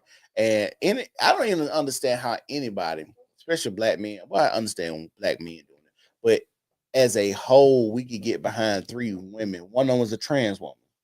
For BLM, mm-hmm. I never even knew. I just knew about the 2 lesbians and a trans woman. And it's like, how do we get behind a people that's the head of this and they so out there? Mm-hmm. Like that's how you know our culture is sick. And then you had said something that's important. You talk about how a lot of people talking about you just picked like this little microcosm of people in our community. No. The internet is people like to say the internet is not a real place. The internet is a real place. It's just a reflection of the real world. Female fighting I seen. The amount of hair pulling, female fighting, the amount of videos we just seen a little runner get run down, get shot. But how many videos have we seen of that? On the internet. So the internet. We lived in Birmingham, which was the number 3 most dangerous city in the country last year, and then we've already outpaced ourselves for the murder rate just now in March. So like, really? Yes, not to say that we've like overcome the whole number, but the pace. I got you. Yeah. So yeah, because like I said, my boyfriend, he works. He's a first responder, so he's on the scene, and they're made privy of these numbers, and I'm just like, this is really sick. Like, so we can't just say, and think about it, yes, we live in the adjacent of a major city. So yeah, every Black person doesn't live in the city, but most Black people do. Most Black people live in cities and inner cities. So you can't just say, oh, this is a microcosm. It is a reflection of most of Black people's reality. Even if you're not doing it yourself, you're seeing it, you're part of it. We got to talk about the guy, y'all. Oh, you know what? I don't know. Maybe it's not safe to. Old buddy with 14 bodies, the serial killer, the serial hitman. McDaniel. See, my wife, she went on the thing. She thinks they just pinning him with. Man, bump that. Yeah, what y'all think? I think that dude did all that stuff, and you know why I think it? Because it's easy to do. Because nobody says anything. Nobody says anything. If you getting hired, if you killed 3 people. So this, I gotta ask you, okay, before you go. So how do they know if they didn't know that before he get taken into custody because he arrested, right? Mm-hmm. How do they know he got the 40? You think he confessed? I think they went through his phone and they did some other forensic work to see. Yeah, because they'll never put out all of the details behind it. You'll find those in the court docs and the document when he go through the trial. Yeah. You'll get the full transcript. They only give because you're gonna ruin the case if I give you everything. Right, but they done because the FBI got involved when anything because when these people are not smart. You got to think about it because they got caught. Yeah. And look at how much you got caught with. It'd be different than, let's say, if I've been moving, let's say 100 kilos a week. Yeah. A smart person would just get caught by 1. Oh, you caught me with 1. I've been doing this. I got 500 across. You only caught me with 1. Yeah. They caught you with the whole thing. So we know we got you. We tap into the phone. All your Snapchat deletes. I can get anything. Even if I wipe this phone clean, they can pull it back up. Yeah. So they can't put out all the details, but I wouldn't say he's independent. He's responsible, but he definitely had help. Well, I think that what word they say that basically he was a hitman, like he was a hired killer. Like I feel like that's it. Like that's just the whole thing that they realize whoever these people are, they realize okay, you about that life, you've done it already 2 times or whatever. So Well, You know? you know what? Even when First 48 come on TV, that dude they tell you on First 48 that a lot of murders don't get solved. Most, the overwhelming majority of them don't, especially in Black communities, because once again, and they have anonymous, that's what pisses me off. They have anonymous phone lines. You can literally call anonymously and leave a tip. No one will ever know it's you. They're not going to trace your number. They're not going to try to match your voice to nobody. You can just say good, but I don't know who on the other side answer my call. What do you mean? It's a legitimate organization. It's anonymous. But you saying you just don't trust it. Yeah, so what let's say it's, like this is me going in my mind. Let's just say right now I have an organization, right?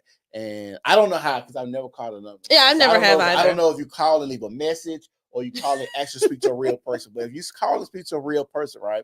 Let's say I got the organization. You call and we in Birmingham, right? You call and say, hey, I know who killed such and such.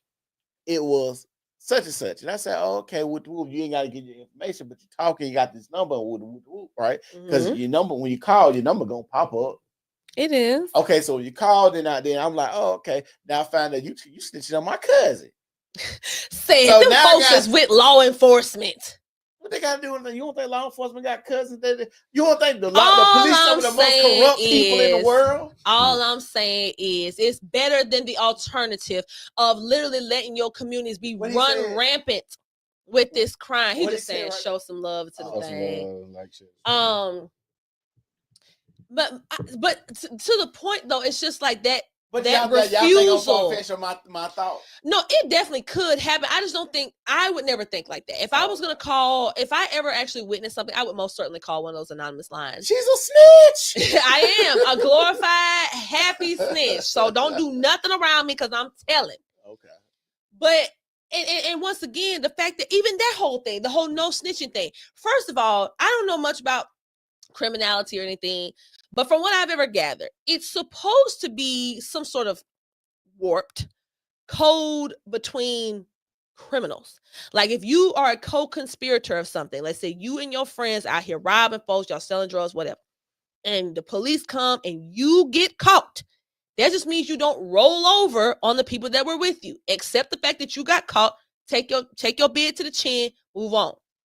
That's what no snitching, what I think was supposed to be. Not you're a random citizen and you were just walking down the street and somebody, or even might even happen to your own self. People literally won't even tell what happened to their own selves. Somebody could come and rob you personally, pistol whip you or whatever else, and you know who it is, and you won't tell because, well, I ain't snitching, so I'll just tell my cousin to go get them or whatever else. That sounds good, but if no snitching had to transform into something that further than that too, because if I got to worry about retaliation or you killing me before I go to testify on you or the witness goes missing, because that happens a lot too. So now no snitching has become, well, I ain't gonna snitch too because I got to worry about my family. I got to, worry about my life.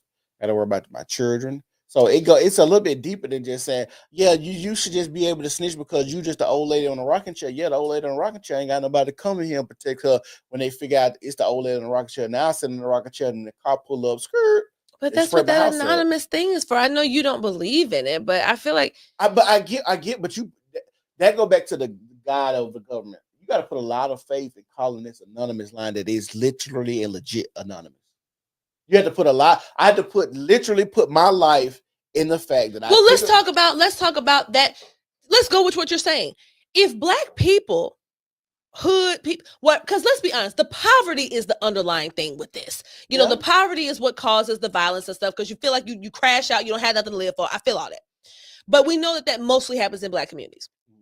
So if we are really that bad off, that violent to where it's to the point that people wouldn't even feel comfortable with having conversations to say, hey, these things are happening. We need help. Get this person off the street. Like, what does that say about us? That we're really just like, it's like to the point where people cannot tell because it's like, I could get killed for this. Don't you think that that's like, that adds another level of just, I don't know. That's really sad to hear. Yeah, I think that's sad, but I understand the reality of it. I understand when a person says, I'm not going to do that because I fear for my life. I understand your life is important. Definitely. So like I said, I don't think nobody wants to do that. And also, I think... What do we do about these YNs?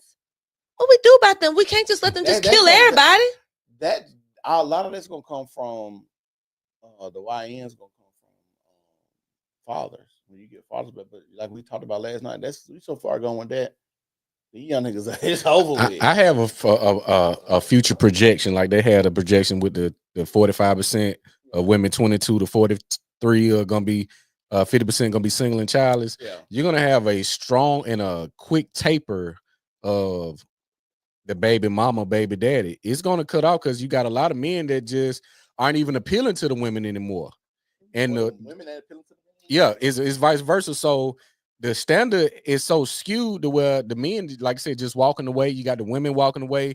Hence, you're gonna have that gap where no children are gonna be born, but the YNs and the YGs, the young ladies or whatever, I'm seeing them emulate the same behavior from the violence, the debauchery, the fighting, et cetera, to where the government is not going to continue to look over it because these are going to be your adults. Who gonna work your centers? Who gonna work in your medical fields? Exactly. Who's gonna work in some of these? Well, we already established that AI is gonna take over a lot of these jobs. Yeah, I understand. But what these people still need resources. Just like you said, poverty and ignorance. When you look at a person that's in that impoverished state, they get to acting real aggressive because their needs are not being met. I think what you're gonna do, what's gonna happen is a lot of them jobs are gonna if they need a job, they just gonna transition them over to prison job. No, I'm taking away from the job. What is the community gonna do when these YNs they're still in that YN mindset at 30 because they didn't have a proper development, still behaving? What is the community gonna do about their behavior? You see what I'm saying? Take it out the job. That's what I'm asking. So, but has community done something yet? Because we've been having, it might be ramping up now, but we've been having this going on for about the last 30 years. Yeah, but pressure, it's only so much pressure a bat can take. And also, to Chris's point, at least some time ago, we had a different generation that was still holding on to something, like still working class people or whatever. But now it's like even people in their 40s now are sometimes with all this nonsense. And if they're not with it actively, they don't actively speak against it. You want to sit here and march. That's what pissed me off about Black Lives Matter. Why are you marching only when a white cop kills a black person? Something that happens once every blue moon versus all the times that somebody who looked just like the person that killed them does it. You're not marching then. So that lets me know your movement is disingenuous. If you really were concerned about the deaths of black people or the lives of black people, if you really felt that their lives matter, you would do more of a sincere community outreach to figure out what is causing this aggression, this anger. Like, there's no reason you should be able to just be so able to take a person's life. Like, I sometimes have a hard time killing a bug. Like, I couldn't even imagine taking a human life, someone who looks just like me, no less. You cherish life. A lot of these people don't cherish life because you got to think about it. They come in piss poor conditions. So what is life for them? Not to mention, our black women get abortions at higher rates than any other rates of women. Right. So we clearly do not value life. They don't. So that's why I said we have a culture that don't value life, education, don't value family anymore. We don't value anything. The only thing we value right now is just keeping up with the Joneses. That's the main thing. And like you said, the will to fit in is so important. That's why I say you get killed over Jordans is crazy. Also, they say they had released a study a while ago. They say you're more likely to get struck by lightning than to get killed by the police. That's a crazy thing that every time, like I said, your life only matters when a white man takes a black person's life, which is crazy that y'all hold so much weight behind who kills you, depending on, if you march or you gonna protest or you ride or whatever y'all decide to do, which a lot of these movements, I don't even know why we still riding and protesting. It doesn't do that. They literally the same white men that y'all say evil and racist, the same white men out there clearing the street so you can go and protest and do whatever. Exactly. So do you think all white people are evil and racist, or don't you?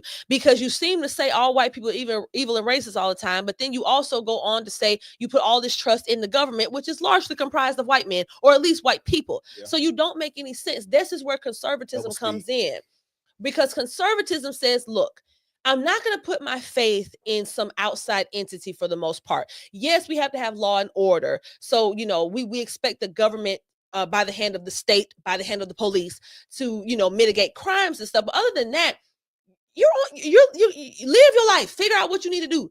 it's don't take money out of my pocket and give it to somebody else who don't work unless it's somebody who is sincerely disabled or an old person who has always paid into they paid their dues. You 80 years old, you've been paying taxes and Social Security since you was 17 years old. Then cool, collect your check. You ain't gonna be here for 5 more years, no way. But somebody who's 27, living somewhere, double dipping, first of all, because you know these women be doing hair, selling their food stamps, everything else. They make more money than us that go to work. I promise you they do. They be finding all these ways to make money that's not documented, whatever else, just so you can still take money out of my check and give it to them.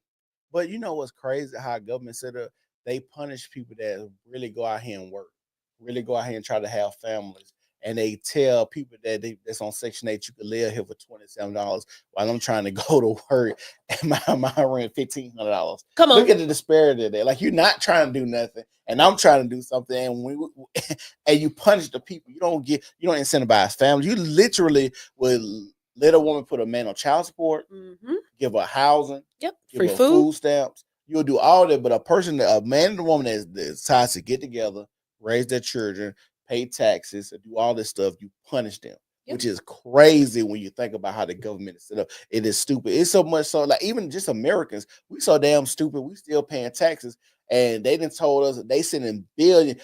Trump said they gave Ukraine $350 billion. Billion would it be? And y'all mean we ain't told this bitch up by now? Y'all and got the nerve to get mad when he says enough. Right. We're so brainwashed that him saying, okay, the spigot is being turned off, and y'all are like, how dare he? Him and Vance was just bullying Zelensky. Since when did America become this type of country? And I'm telling you, these Democrats, like, I know that it sounds good to say they're both the same. There's no distinction. That's lazy politics. If you cannot look with your own two eyes and see that one party, now maybe, of course, they both have their negative parts, but if you can't look with your own two eyes and see that one party is overtly against humanity, against biology, against nature, against common sense, then you're just, at this point, you're just an idiot. Like, seriously, these people propagate abortions to the point that is basically the main running point that Kamala Harris ran on. Her whole thing, the biggest thing was women's rights, which is, of course, a euphemism for abortion. The right for women to murder their children in utero. Think about that, people. Since the camera's on me, look at me dead in my eyes. That is what most of these people were voting for Kamala Harris for. The right for women to murder their children. But mind you, I already told you that Black women do this more so than any other race of women. So that means, logically, more Black babies are being murdered than anyone else. So that is a level of genocide of Black life. And even so much so, they try to even push it when she was running, that is healthcare that's going to be cut off for Black women. It's like, that's not freaking healthcare. Healthcare doesn't kill people. Just like euthanasia. Now, people have different opinions about euthanasia. But at the end of the day, when they kill, like, somebody's old or they're like terminally ill, and the doctor will literally just like kill them, like humanely kill them. Okay, so I got a question about that. Do y'all think we should have suicide pods? What is that said? Like, they have pods where people can get into and you push the button. You keep volunteer suicide. Yeah. Like euthanasia, almost. Well, like euthanasia, but in a pod, like a literal capsule. Like a literal capsule. They make them in Sweden. Is it? Sweden? Yeah, it's one of them. Yeah, and you can get in there, and if you want to do it. Now, see, you know what? I know this give me 1 second to address the comments. Let me look at Darius. First of all, what's up, Darius? Go to Jazz. Oh, okay. Which comment you want? This one right here? Yeah, okay. So Darius says, I promise this administration been showing me change. I can't knock Trump, and Republicans seem like they're trying to clean everything up, and they have been very transparent. Exactly. Like, I'm telling you, all these years, we have been told that there's nothing a president or nothing an administration can do to really fix the country. We've been told that, look, paying all these exorbitant taxes, it's just a part of the game. It's just the price you pay for living in this country. And here Trump comes and says, no, I got a different way to go about it. Instead of having y'all pay all these taxes, we'll just raise our tariffs. Yes, it may be a little uncomfortable at first, but it's going to incentivize businesses to to lay their stock here in the States. It's going to bring back American manufacturing so we don't have to outsource everything and we don't have to import everything from China. We are capable of making trinkets and clothes and stuff here in the United States. You don't have to import everything from somewhere else.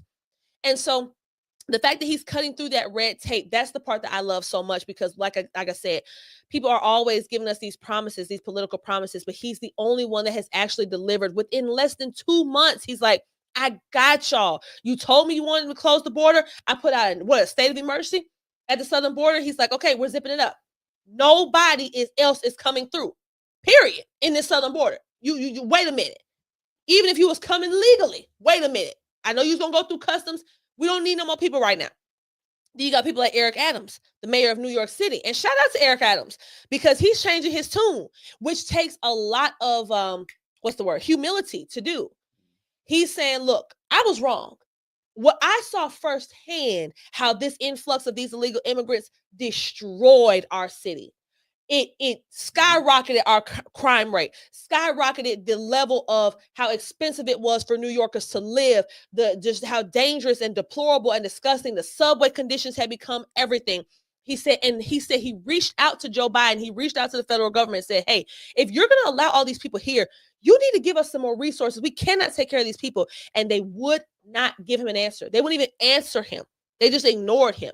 So now you got people like AOC trying to like go against him or whatever. They turn against him. That's another thing. They be talking about people not being qualified. This lady was literally a fucking bartender. I didn't even know that. AOC, that don't surprise me. I ain't know it. She was a bartender. And that's the crazy part. Zelensky was literally an actor. And a flamboyant one at that. Like about gay. I don't know why he got a wife, because he about gay. So I be trying to figure out when they be talking about not qualified. I think that's part of how America is supposed to be. America is a place really where you can reinvent yourself. Yes. Multiple times over. You didn't like this, it didn't work. Why is it okay for Trump to be the president of Ukraine and he ain't qualified? He was an actor, but did I say Trump? I'm gonna say Zelensky. Zelensky, but then Trump was an actor or whatever, and a real estate mogul or whatever, and now he's not qualified. Then here come Elon Musk. He's not qualified. How can you say Elon Musk, the literal richest man on earth, you're going to say he's not qualified to do an audit on spending? You don't think he knows a little bit about how money works and commerce and how to cut the fat of some unnecessary waste and spending? That's insane. You know, I was going to do a video about this. It is crazy that how they play with government, plays with people's lives. So much so, I was watching him on Joe Rogan, and he said the people, there's people stuck in the space station, right? He said, I told Joe Biden I was gonna go get the people in the space station, but they didn't want me to go get them because they didn't want it to be a political victory for Trump. So now these people are still stuck up there in the space station because Joe Biden didn't want Elon Musk to go get them. But now I think he said in a few weeks he's supposed to be going up there to the space station to get the pilots or whatever. That's right. Yeah. So I'm like, dang, it's crazy. That's crazy how they play with our lives. And guess what? What Said just said? What Said just said should be one of the most talked about things in the news right now. The fact that a man is telling you, I had the capability of saving these people's lives and getting them back to earth, and your previous administration told me they didn't want me to do it because at the time it would have been spilling into the Trump administration and he would have essentially got credit for it. That should be the single most talked about thing on earth. But instead, we're hearing the same nonsense about, well, who said Elon? Who elected Elon Musk? And the View sitting up here, Sunny hosting, still pretending to be a smart person. Well, you know what was crazy about her? That she's still on these same talking points, and to come to find out that you got a white mama. Like she and you came from slave owners. That was I was about to say. The white mama had slave owners. Like, I mean, came from slave owners. Like, and she, when she mentioned it, she just kind of skimmed over. She was like, and regrettably, I did discover that my family had previously been slave owners, but I feel bad about it. But anyway, that nasty old Trump. It's like, girl, I can't believe they still let her and they still listen to this. And it's like, if we actually go back to a lot of people's history, and you got to think about it, I think a lot of people probably do come from a family with the people that's rich in these places probably do have a lineage of having slave owners. Even Kamala Harris, her father said we identify with the slave owners, like we own slaves in Jamaica. Like they keep, oh, he's Jamaican, he's black. Like Elon Musk is African. Yes. Like And people don't even understand nationality. They don't understand any of it. Exactly. Saying he's Jamaican means nothing. He could be a white Jamaican because Jamaican is not an ethnicity. It's just a nationality. It's just a nation. Jamaica is just a country. You know what I'm saying? So it's like, okay, if I move to Jamaica and then I get citizenship, now I'm a Jamaican. What does that mean? You know, so that exactly. And it's just that, but it's what happens when you're so determined to go with identity politics. When everything about you is some sort of identity, a connection to a group, versus let's be beholden to the truth, people. That's where I became free. When Trump got elected in 2016, I will never forget. I was very young then. I was like 20. How long ago would that have been? 9 years ago? Yeah, I was like 22 years old. I was a kid, basically. So I drank all the Kool-Aid. I believed that the sky was falling, the world was ending. I was so scared. I will never forget. Of course, Tuesday, they vote on Tuesday. That Wednesday, I had to get up and go to work, and I was terrified. I thought some white dudes in a pickup truck was going to just round me up and just strain me up somewhere. And now looking back at that, I'm like, why on earth did I think that? But white people see us coming, they try to get the fuck on. Meanwhile, white folks scared us, and I'm sitting up here thinking, these white folks ain't stunned me. They feel try to come bother me. Hell on. Hell, you see Jasmine Crockett doing all that sister girl acting, neck rolling, talking about this and that, and cussing during the interviews and stuff. They probably like, baby, these black folks out of control. And you need to stay away from that. Right. But let's hit this last topic I want to talk about. Yeah, for sure, because we got somewhere to be. Dr. Umar. You know they say he ain't no real doctor. They say he paid for his they say he went to ICDC. No, not Romeo College. Right. Dang. But a lot of people pay for their degrees. It's a thing, I don't knock it. Speaking of truth, my wife said something that meant a lot, that was like profound. It was real too. She said, "Don't know about it. The truth really doesn't matter. It's about getting people to do what you want them to do."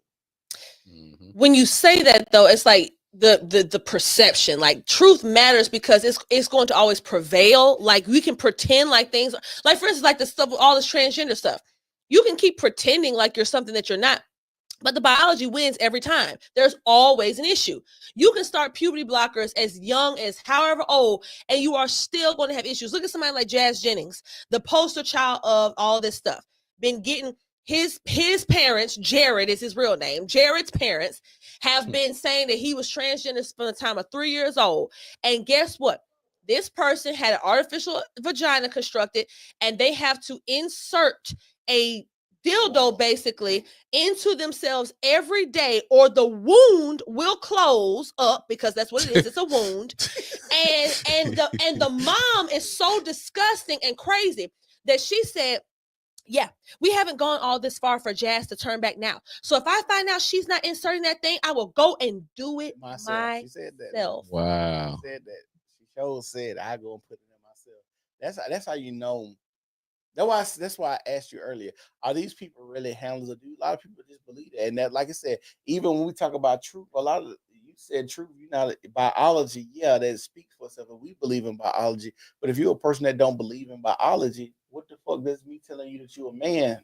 But it just doesn't change anything, though. Like, you're still gonna, for instance, you're still gonna feel the effects of being a man. You're still gonna have a pronounced Adam's apple until you go get it shaved down. You're still gonna have a deeper voice until you go to vocal training or get these what's the estrogen hormones therapy or whatever else. You're still gonna have a different muscle structure. Your shoulders are gonna be wider. You're gonna go more like this instead of like this, like a woman would. All these things, you can't cheat it.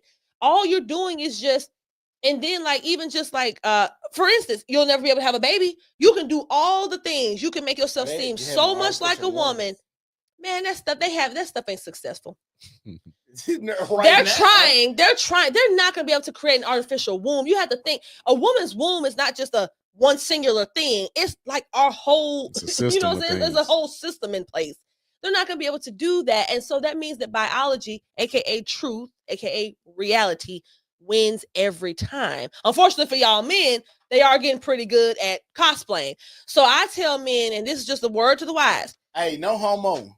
No Do homo. not Hey, look, no homo. go after these ones that's overly made up, overly dolled up, huge, clearly fake titties and stuff. I'm telling you, a lot of times, and in these, even the OnlyFans stuff, these be dudes. They be dudes. Look, I was following this one girl. I thought it was a girl. Said please. I thought it was a girl. I followed this one girl. And when she be talking to people, right? Like she do this thing, like where he do this thing where it's supposed to be like funny, like he talked to them, and they be just, just come on the content, like it's just content, like okay. Calling. So then, one of the videos I watched, the little boy called in, and he said something, and then he's like, "Hey, how you doing?" I said, what the fuck? I said, what the hell going on? And then the little boy said, hey. He said, you a man? He said, you a man? Like that. And then he turned the voice back, and then I was like, okay. So then I watched another video. I guess like with a little string of videos where he would talk. He looked just like a female. Oh, I know. Pretty. I'm telling you, like you look like I know this motherfucker kind of bad. No homo. But now, hold on. Now. Pause. Like I'm looking, and I was like, okay. So that's what you get for trying to follow, thinking you following some fine woman anyway. No, but see, I didn't follow that because of that. I followed it because the videos of them fucking with people, when people call in, it was funny. Okay. So that was just like adding on, but literally the content was funny as hell. So then like when she talked to LeBoy and he did the voice thing, the voice changed, and LeBoy like, whoa, wait a minute. So there's another one, and then there was a girl on there. She's like, oh, you're so pretty. And then he's like, oh, you think I'm pretty, huh? Like they're like, whoa. You go look at like his pictures. He showed you like he got like his whole transition and shit. This nigga was like in the military, big buff black nigga. He all skinny, slim. I'm like, what? Do black women not understand how disrespectful that is? And once again, that goes to like you said yesterday, and I think you even said today too. Yesterday, you said black women was just hoes now, but today there's bred to be.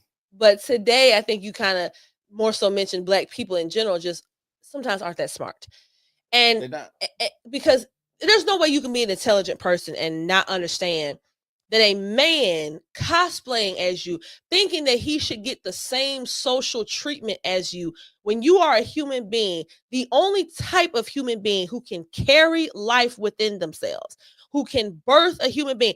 You two men in here have had sex with women. You know, you've seen a vagina, you've seen the opening, you put it inside. You know, sometimes if you go a couple weeks, I don't know why you would, but let's say you go a couple weeks, maybe your wife or your girl been out of town or something. You go a couple weeks without having sex with her, she'll start to close back up some. It'll be tight. Just imagine a whole human head coming out of that slot. A woman has to go through that, risk death with childbirth. Childbirth is very traumatic to the body. You can easily die. We do all this, and some men will come around and be like, you know what? F it. I'm gonna put on a wig, some heels, and a little makeup, and I'm gonna just take on y'all's mannerisms, and now I get to be a woman too. And damn you if you try to tell me I'm not. You're transphobic. You could get fired from your job, doxxed. Don't mess around, put a Facebook post about it, honey. You kiss that job goodbye. If you say men are women and women are men, and one of them catch hold to it, catch wind to it, and then want to get mad talking about some violence towards transgenders, I'm going on record saying this. Maybe I'll regret saying it. I don't care. Oh, hey, what you about to say?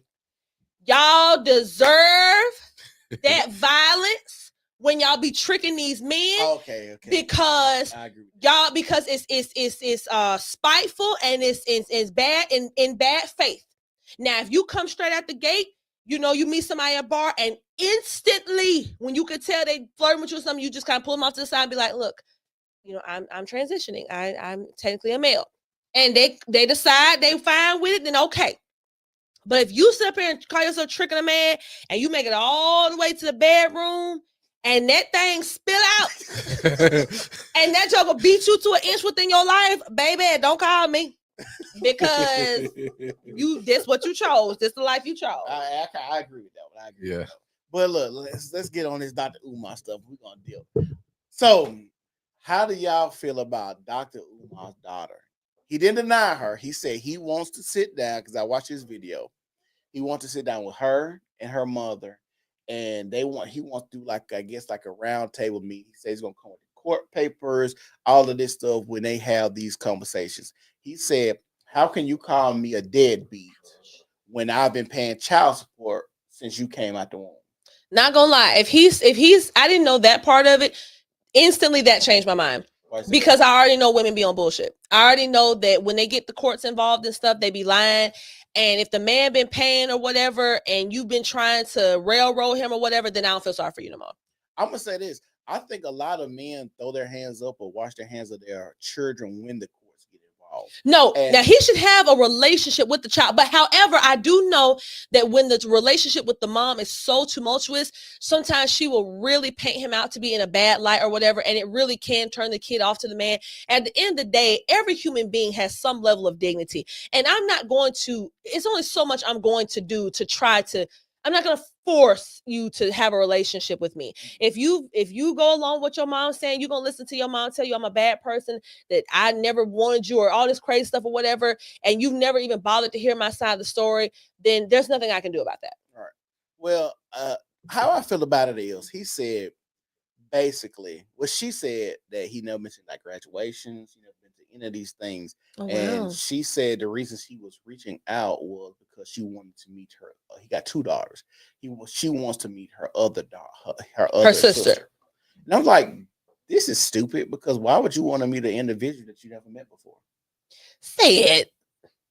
Really? Am I wrong? Yes, because if you found out you had a long lost brother, you wouldn't want to meet him. No, for what? I don't know this nigga. Part of you having a sibling is growing up with him. That's part of that what makes you tight. That what makes. But that's a person that shares that's the a very part close part of DNA with you. Remember when Dad did this? Remember we rolled our bikes, you scraped your knee right here. Like those are the part that makes you and your siblings tight. Rolling, jumping fences. Remember dog chasers? Like what am I gonna do with a grown up? What we gonna talk about a grown motherfucker? Like I don't want to meet that. Like I have no reason to. But that's a part of your.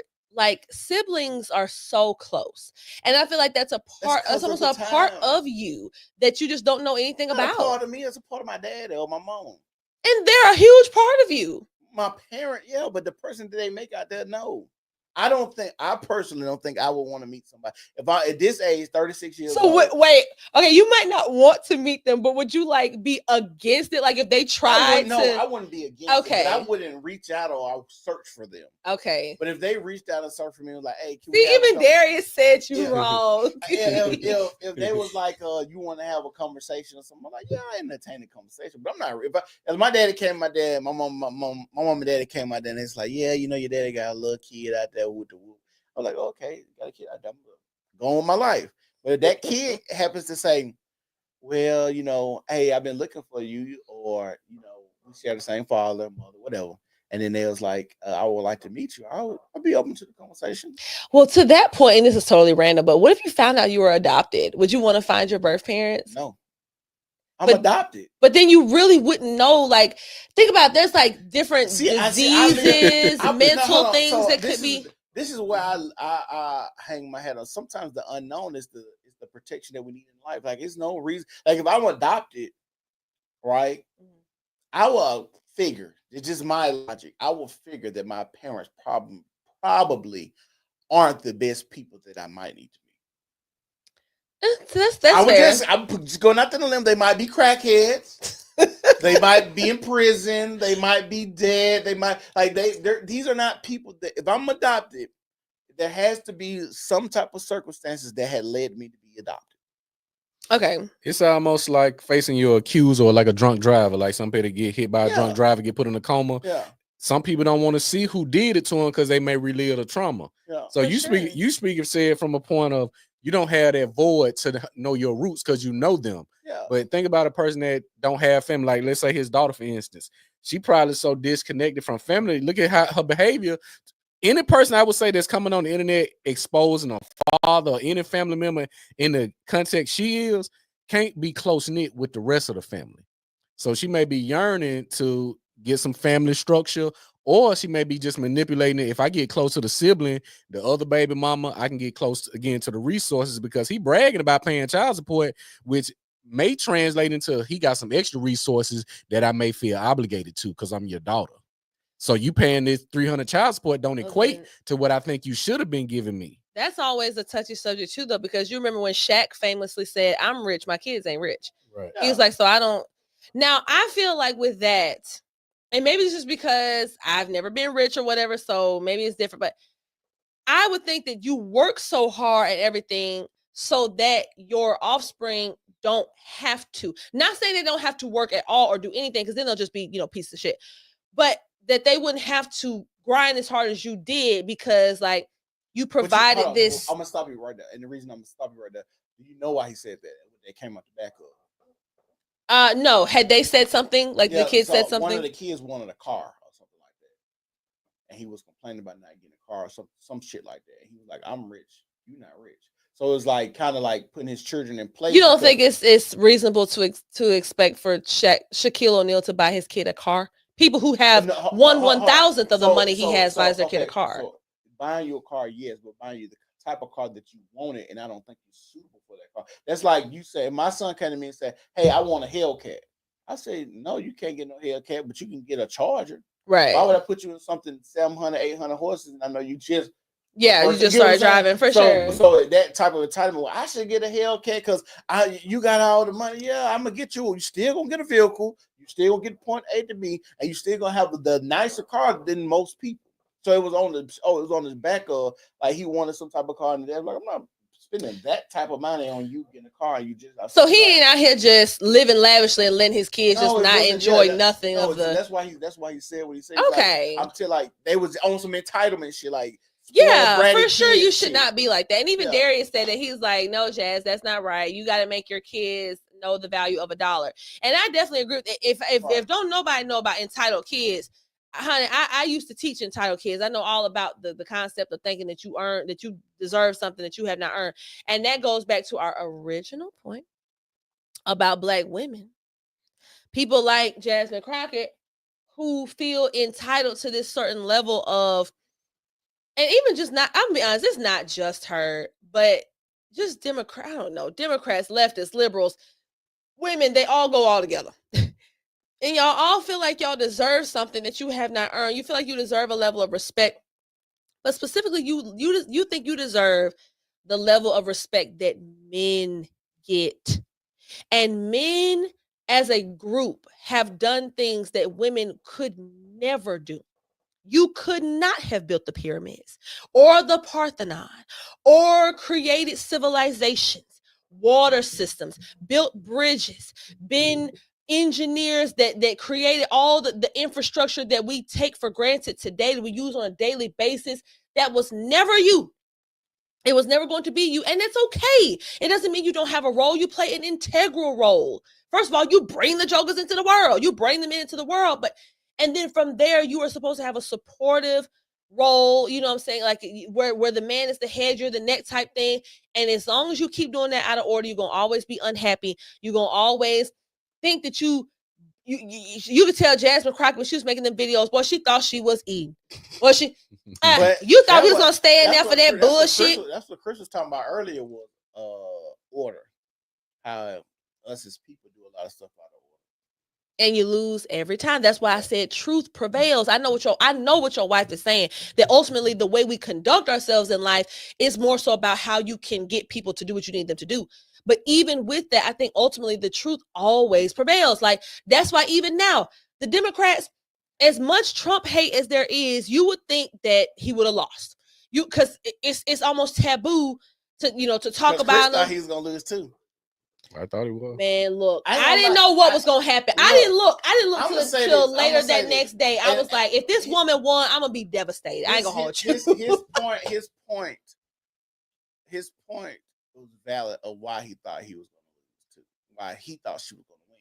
And I kind of agreed too. But then we had a conversation. I said, I just don't see that many people saying they vote. I said, I'm seeing a lot of Black people saying they vote for Trump. I'm hearing people like, but that's because you know how sometimes when you put out that type of energy, you just attract the people that are on that same wavelength. But I'm saying it was random to the point where I just had a new neighbor move next door to me. He said, yeah, he was just outside and we just got to say, I'm voting for Trump. Like, it's not like people. But guess what your new neighbor was? A homeowner, Probably, let me guess, does he have a family at all? He rented. He's just an older guy. Him and his wife. Okay, but he's a person that's trying to have something, trying to do something. He ain't out. You know what I'm saying? He ain't the proverbial, not trying to be funny, but he ain't the little thugaboo, thugalicious type. He's just a man, probably with a family, like you said, older, retired, whatever. Even those type of, like I said, the family down the street, they all voted for Kamala. So that's what I'm saying. It ain't that. It was just the people that I was listening to and the stuff I was seeing online, and everybody told me they vote for Trump, and the amount of black people that I was seeing, I was like, I just don't see the reception. Even so much so when they was talking about her rallies. They was talking about a lot of her rallies wasn't nobody there, and that's why when you looked at they said camera, they were busing people. They're like homeless people like, and even stuff. Like the Beyonce thing, they was giving people like free passes to go in there, or like they were saying like how they do her camera. It would be so empty. They keep her camera at level head to where it just show the back. Just show the people that's right there behind them. They don't pan like they do a Trump rally. They'll pan the crowd. They never pan the crowd so you could see that it was filled up or empty or not. Meanwhile, Trump sold out Madison Square Garden. Yeah, so that's what I'm saying. Which is insane, by the way. I didn't see her garner that type of stuff. Like she had the big wigs and the money behind her, but just the people that you need for the vote. No, and like I said, that's why they were talking about like Trump the billionaire, his billionaire friends. Nick, you had $1.2 billion to spend to win something. And you still end up $20 million in the hole. In the hole. That is crazy. And also to a point, one thing too, you mentioned how they love to say, Trump was just trying to protect his friends. I'm sorry, was he the one that on the way out the door signed the most pardons of any president in history? More than all of them combined, and half of those people were his close family and friends. His son that he swore time and time again that he wasn't gonna pardon. A judge ruled on that, said you can't do a preemptive pardon. For real? Yeah, you can't do a preemptive pardon. Good. That don't make sense. You pardon somebody for a crime that we don't even know. Exactly. They ain't even committed yet. The whole pardon is for the crime you committed. You know what I'm saying? So that's what he. Last time I checked, Trump didn't do that, and he dang sure didn't do it for no billionaire friends. His tax act from last time, which he reinstated this time, is tax cuts for anybody who makes less than $400,000. Last time I checked, the overwhelming majority of y'all watching this, the overwhelming majority, as in almost all of y'all, make less than $400,000. So when you say he's doing tax cuts for the rich, what are you talking about? Like why do people just say stuff over and over and it just be like not true at all? It drives me crazy. Hey, y'all know what I hate when I get on my phone. I get on my phone and I always see an Angel Reese meme. Every time, me too. Ooh, He's so funny. Yeah. This one said, the one I seen earlier, they talking about if they don't pay us, we sit out. You already said ain't nobody watching. I hope she really didn't say that because sometimes people just be saying. I think a lot of you be fake. Though. I don't think she really said it, but she could have because I think like she said. Y'all watching Unrivaled basketball 3-on-3 shit? Nobody watched it, right? Nobody probably even heard of it. But she said, ain't nobody just come to see Caitlin Clark. They come to see me too. Here we go. Why they put a billboard in Chicago of Caitlin Clark? That's crazy. So much so that y'all had an Unrivaled league, and nobody watches this shit. Y'all had a 1-on-1 contest, which nobody's watching. Literally at Caitlin Clark jersey hanging retiring. They had more views for her retirement than they had the whole 3-on-3 season for Unrivaled. And the reason they made Unrivaled because they talking about the women shouldn't have to go and play overseas during the summertime to make money, during the off season to make money. I got two things. Men don't even think like we shouldn't have to do something. Sometimes it just is what it is. I got to do what I got to do. But women you got to be accommodated because you don't want to do something. Men be like, fuck it, I don't want to go overseas, but I got to do what I got to do. I love the game. I'm out the league. I'm going to go overseas. What did you say? The first thing is Angel Reese. I'm going to always have a soft spot in my heart for her because she's a fellow tall woman. And I'm telling you that us tall women go through a lot. And I don't care what y'all say. So that's the first thing. But she be wilding. And, so she definitely entitled. And that gets on my nerves. And I made a whole video about it. So I'm not picking sides. Or I'm definitely not on her side in that way. When you're wrong, you're wrong. But the last thing I'm going to say is where's the support? Because I had one person, Cash App. And one thing about it is I know y'all got paid yesterday. So they gotta pay us because people get paid on Friday. People get paid on Friday. But some people bi-weekly, so that's fine and everything. But one thing about it is most people got paid yesterday. And so I feel like the fact that we sit up here, we've been on here for 2+ hours. We're giving y'all excellent content. Excellent content. Okay. You got Chris handling the cameras, got the whole setup and everything. I'm serving the face. Okay.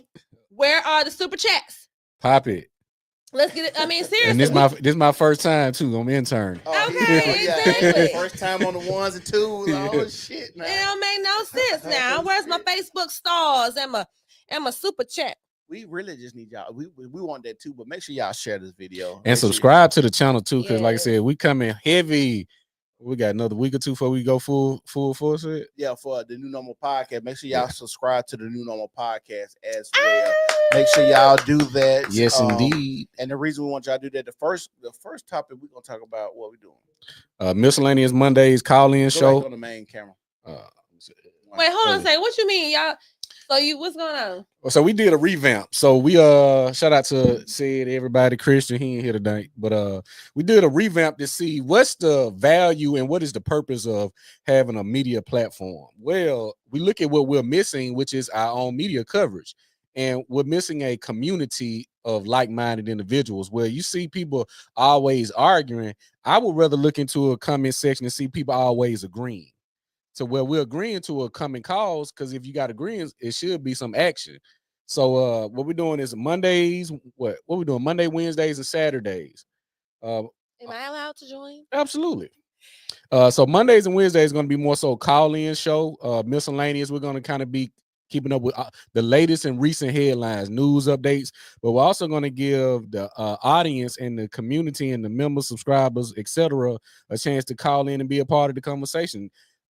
I would say one of my favorite days of this lineup is going to be Outrage Wednesdays. This is going to be like a vent session for the community members to call in, and whatever we're discussing, give you a raw, unfiltered, unedited feelings about said topic, whether that's the job market. We know a lot of people are struggling to get jobs. The housing market, we know a lot of people are struggling with these adjusted rate, the mortgage increase, the property taxes. A lot of people homelessness is increasing so rampant, and that is going to be, if not already, one of the top conversations. The homelessness of the elderly. They talking about the elderly. The elderly, yes, elderly and women.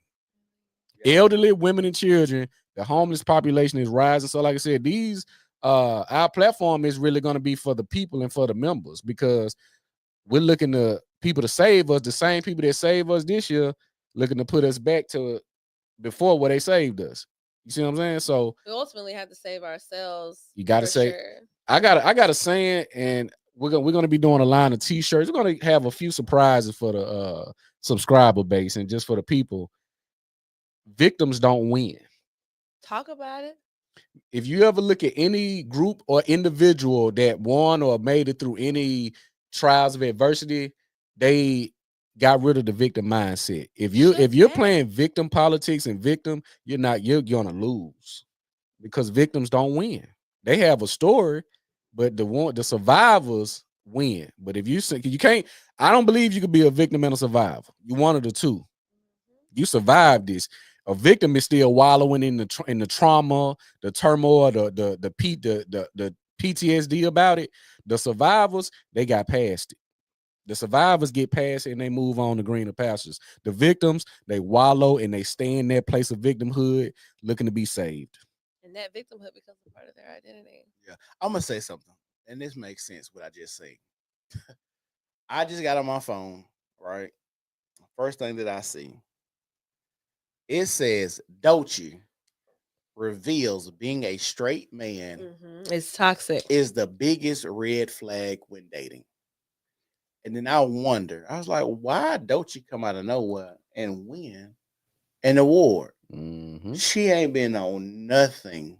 I've seen her, like physically seen her, but I don't even know the song. The real popular nothing. Song. I don't know it. So you don't know the song. The songs ain't that pop. They not that. They're not so that. Another plant, huh? It gotta be, because that don't make sense. Because I seen another thing said that who's 100%. She said I guess the quote was like, who's 100% straight? Like she thinks it's a red flag if a dude is, not bisexual. Maybe we should talk What? about that next time. That's insane. That is crazy. That's completely insane. Why would you? This y'all women. I said yesterday that y'all need to get your women in check. These ain't our women. These ain't our women. Like Thomas Sotomayor said, this is the white man woman. They got the SIM card. Yeah, this is the white man woman. It ain't our woman, because if it was our woman, a lot of stuff that's going on now wouldn't be going on. They won't be getting on there talking about, you haven't done anything and supported me in 22 years. And now I'm trying to get my stream together. So y'all go and support me and make sure y'all subscribe to my channel and stuff like that. That's the only reason this girl, Dr. Umar daughter, came out too. Yeah. She's trying to start a screen. She's trying to be a streamer. So she know who else the better to do it off their daddy name. And I know we got off subject and run on a tangent from the Dr. Umar. I do want to kind of, and before we wrap up, the thing with Dr. Umar, what I've noticed, like I said, I've been a Dr. Umar supporter day one almost. Like I said, he came to Birmingham in 2014. I went to the event, donated to the school, all of that, because I'm like, I'm for this. Now, you look at these kids or anybody that's in his camp or whatever. So let's say his daughters. If you're doing all this prolific work, how your children not know where to be seen? Right. Why you doing said work? Said school, building said school. Why are they not being groomed to, okay, well, my daughter, this your child, so they should have all the information and all the values you have. Well, she's going to be one of the directors in the school. She's going to be one of the teachers in the school. Why is this child alienated the way you trying to justify you not being a deadbeat by child support paperwork? That don't mean shit. I agree. Why none of your family, children, etc., baby mamas are not ingratiated in this process of getting this school together that you've been pushing for the last 12 years? Because that man is a hustler. I'm gonna say that, but then on the flip side of that, 22 years ago, was he Dr. Umar 22 years ago? And the reason that I say that is you might not have found your purpose or what you wanted to do or who you wanted to be. That's why I said America is a place where we can reinvent ourselves. I'm not saying that. I believe that he's a hustler? Yes. But on the flip side, if someone else that was genuinely in the same situation, when that was happening, I was broke. My baby mama being a fucking asshole. She, like I said, you said she could have alienated me from my kid, could have poisoned their mind to the point where now it's so far gone. I can't, to where I'm at now, I can't bring this person along. I can't. My baby mama, we got our relationship so bad. I done had the police call on me. I'd have been dragged through the court system. I've been called a deadbeat. She didn't garnish my checks. I'd have been broke trying to pay these child supports and stuff like this. So it'll be very difficult for me to bring two people that I've had these children with so long ago. Like I said, that's 22 years. The girl that came out 22 years old. So that right there is letting you know a lot. All you need to know right there. Now the other girl, I think she's a little bit younger, but still, we didn't know Dr. Umar lives. She's 15 years ago. I ain't know Dr. Umar. Shit. I mean, yeah, but and I do think if you pay child support, this is my personal opinion. If me and my wife wasn't together and she decided to put me on child support, it would be hard for me to be there for my children. I feel like that's a pride thing, though. That you pride thing is if you're going to do something where we got to get other people involved, you're letting me know right now that you're not smart enough, or you're trying to weaponize the court system against me. Like DDG just came out talking about how Haley now he got to do all this court shit with. Six the goddess talked about that. Shout out to my good sis. She said these women don't be shit. Y'all don't be knowing it. So her using the court system on DDG and the kid, because he said, I wanted to go get my kid. He's sick, and now she want to have an issue with that. He said, we're in together, we do our own thing, but now all of a sudden when I want to get my son, it's a problem. And see, that's what the thing is. A lot of women play these games when stuff don't go well. She probably at full 100% wanted to be with him. And you gotta remember that it's not natural. And of course, because I'm definitely finna have to wrap up, but it's not natural. And I feel like that's one of those things where the men are from Mars, women are from Venus thing or whatever, where to an extent you're just not going to be able to understand. And I've never even been pregnant, let alone have a child. But I do know that if I had a child with the man that I have now, the man that I'm with now, I would most certainly expect for us to be a family. I could not even fathom us not being a family. So if he left me with this child and was like, well, I'm gonna just start my own life, I'm gonna still be involved in the child's life to whatever extent, but it would destroy me. So you tell me you'll be a bitch to him? I would not overtly be a bitch to him, but I would feel like if you are capable of that, if you are capable of making me a single mother, knowing the implications of that, knowing the societal implications of that, the financial implications of that, the spiritual, mental implications of that, I would think that you.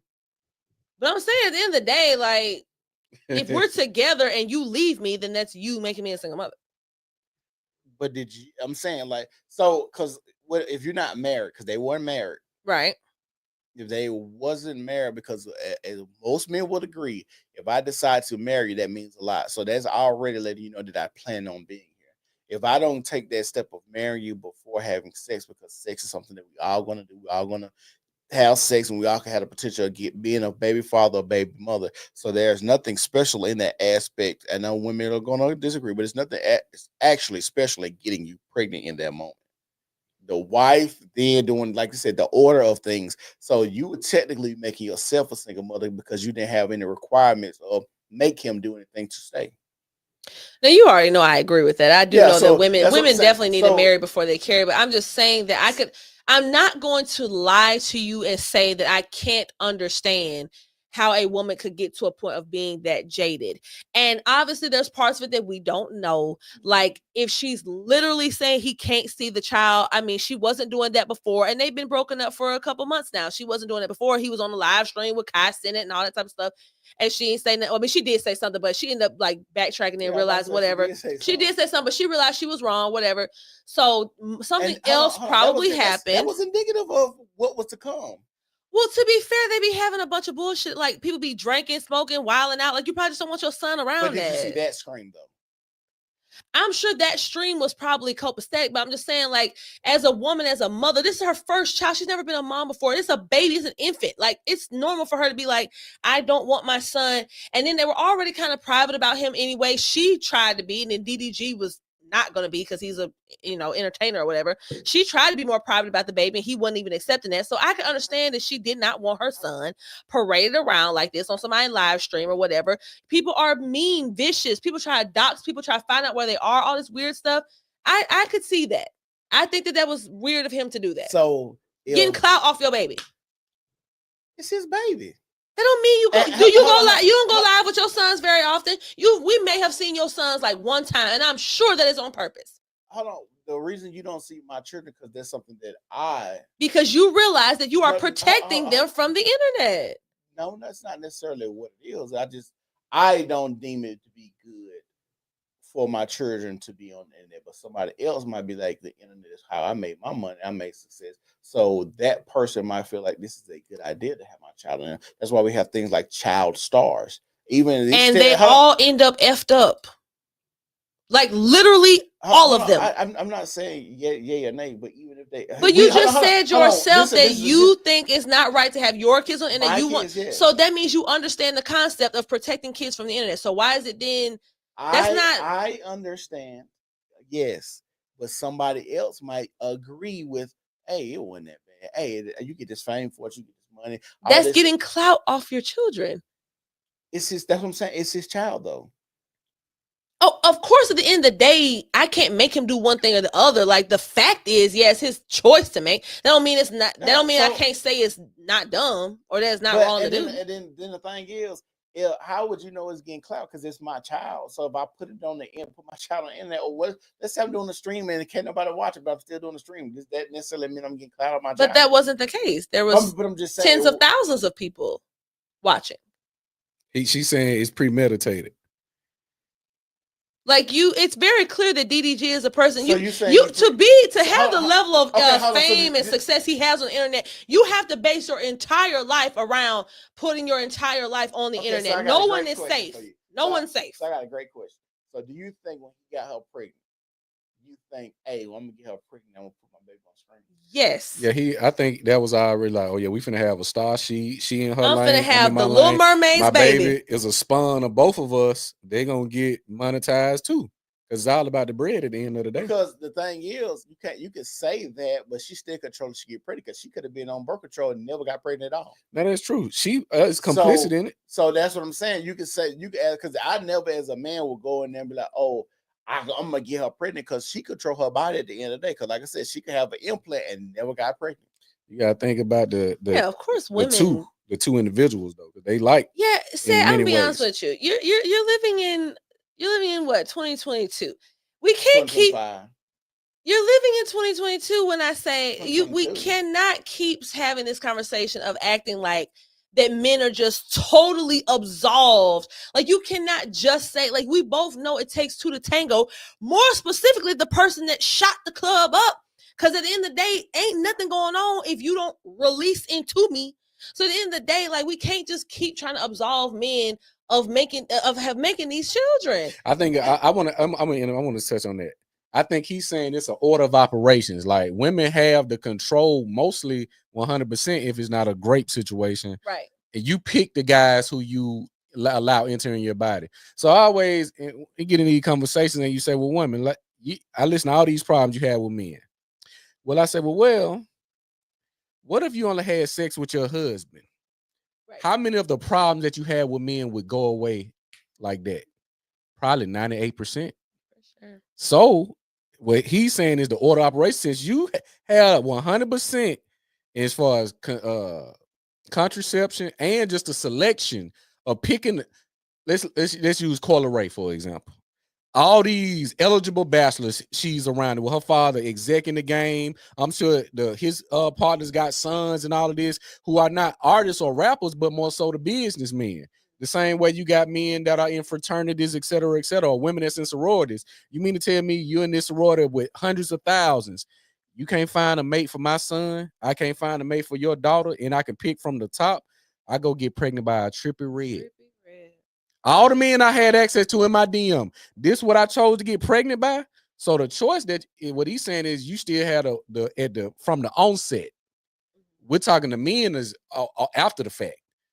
We done had sex now because I would like to say you just don't get pregnant on the first sexual encounter. It's a process. It's a systematic sex cycle that you've been on for either a couple weeks or a few months. Now, if you just on the money, you hit her right when she was ovulating the right time. Okay, then it was out only one time and I got pregnant. That's really unlikely. You got a situation already. So you pick that man. The moment you pick that man to lay down with, you have to think this is my husband because I done gave him my body. And you got to think about this. If we've all been, we're going to end it right here. We've all been in the pregnant. We all had those things called pregnancy scares. You can't go in and be in a relationship as long as they were, and then we're like, oh, I think I'm pregnant. Then she come to you. Well, I ain't pregnant this time. So obviously, y'all didn't discuss being pregnant because most people being in relationships have said, "Oh, I think you nutted in me. Oh, my period a little late." Like these. I have never had a pregnancy scare. Okay, have you had one of those before? Yeah. Most people that I've had conversations with in the podcast, you might not have had one. But most people that I've had conversations with my period a little late, you've been shooting the club up, we ain't using no condoms. I'm not on nothing. I think I could be pregnant. And then you praying to God, oh God, please don't let this bitch be pregnant because I really didn't want to. The pussy was good, the pussy no was great, but I don't want to be pregnant. And then all of a sudden she comes and tells you, hey, I'm not pregnant. So now y'all done already set in motion. You could get pregnant, you scared of it, but then we go back, do the same exact thing until it happens. So that's what I'm telling you. So like when we have these conversations, when I say, oh, the men, I'm just going by from me having a male to being a man and dealing with women and having actual conversations. The man is absolved from, you could just act like the men don't have no partner. The men don't have a partner when we've been going through 2 or 3 pregnancy scares. Now, you ain't stopping me from doing it. We done had scare at the scare, and you still let me do it. That's an assumption. Said you don't know if they had pregnancy scares, especially more than one. From my memory, they weren't together that long before she got pregnant. I'm not trying to play devil's advocate. I'm serious. That's a valid argument. Like I said, I think it's like I said, it's more so if let's say I'm the man, right? And let's say you choose me, and we about to lay down. You don't ask me to use no protection. I'm like, babe, you finna let me hit you raw? Why? She wouldn't be able to give me a valid answer. That's true. There is no. It'd be like, cause I'm like, she would try to escape that conversation, be like, why you doing? You ruining the moment, this, that, and the third, or cause I love you. It'll be emotion. It won't be any logic present. So I say, babe, why you about to let me possibly get you Can pregnant? I please interject? And Yeah. this is me getting real personal for a second. And I promise you, we can wrap up here, but I'm serious. Okay. My friend went on to it though. What you call it? Okay. My man got what I call bougie pain. I have never had to ask Darian about wearing protection, ever. And when the first time we ever messed around, you gotta think, y'all all know how the first time is. That first time you've been building up all the anticipation, and it did not matter as much as he still. And we did not stop using protection for years, plural years, while we were dating. So I know at some point the men also, if you are a man, you the same way you would tell a woman to protect herself, you need to protect your damn self. Who cares what the woman's saying? Go in me, raw daddy. That sounds good.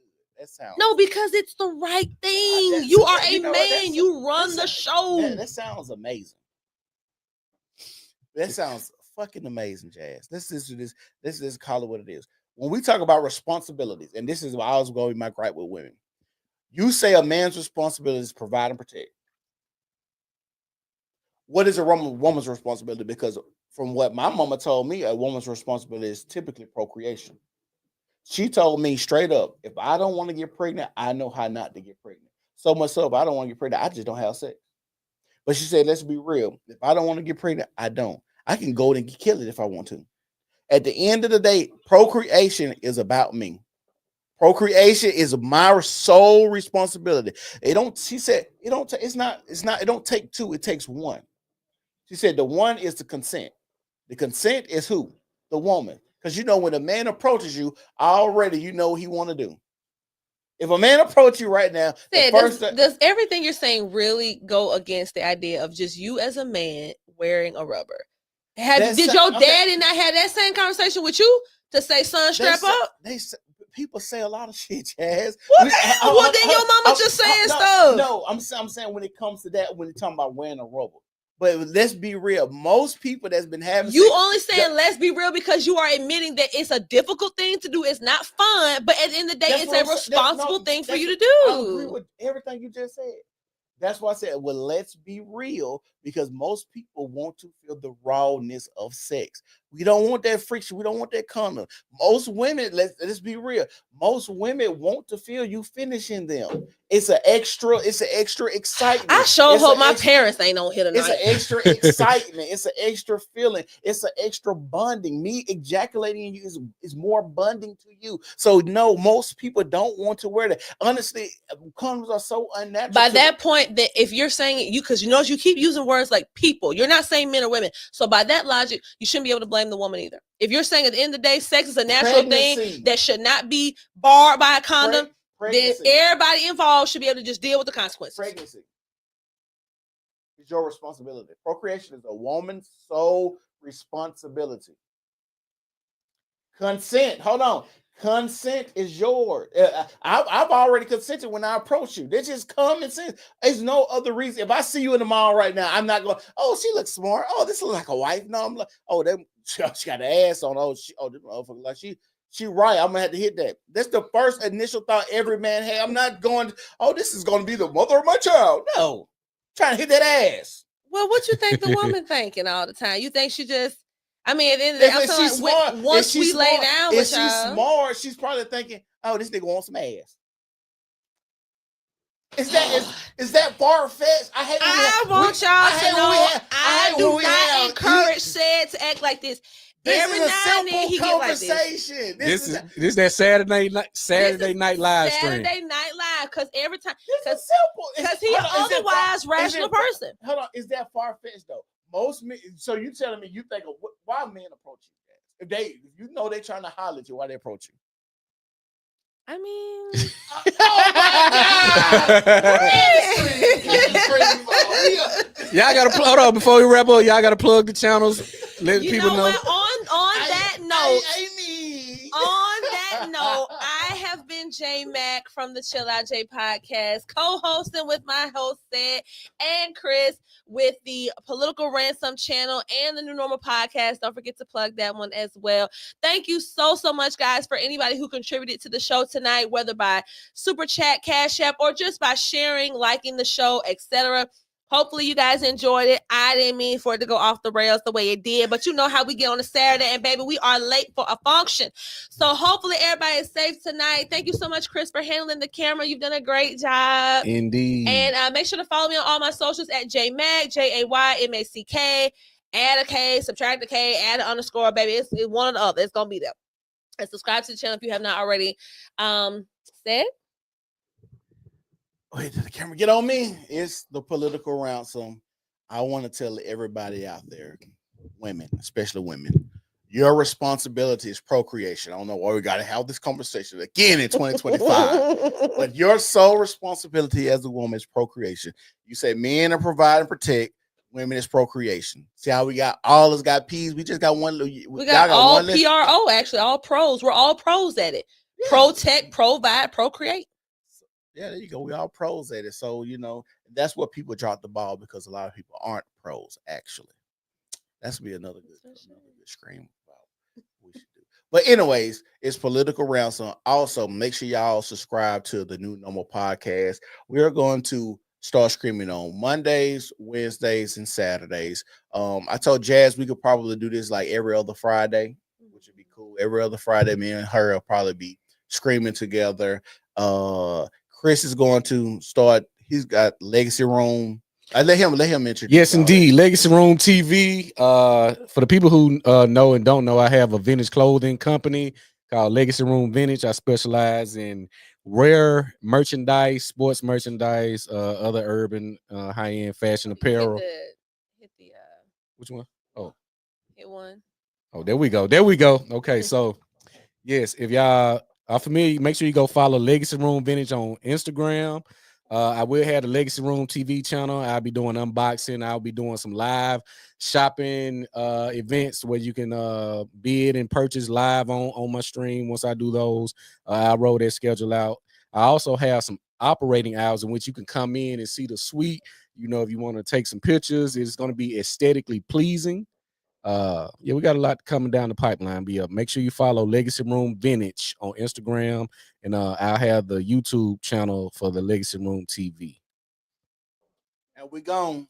And we gone. Hey.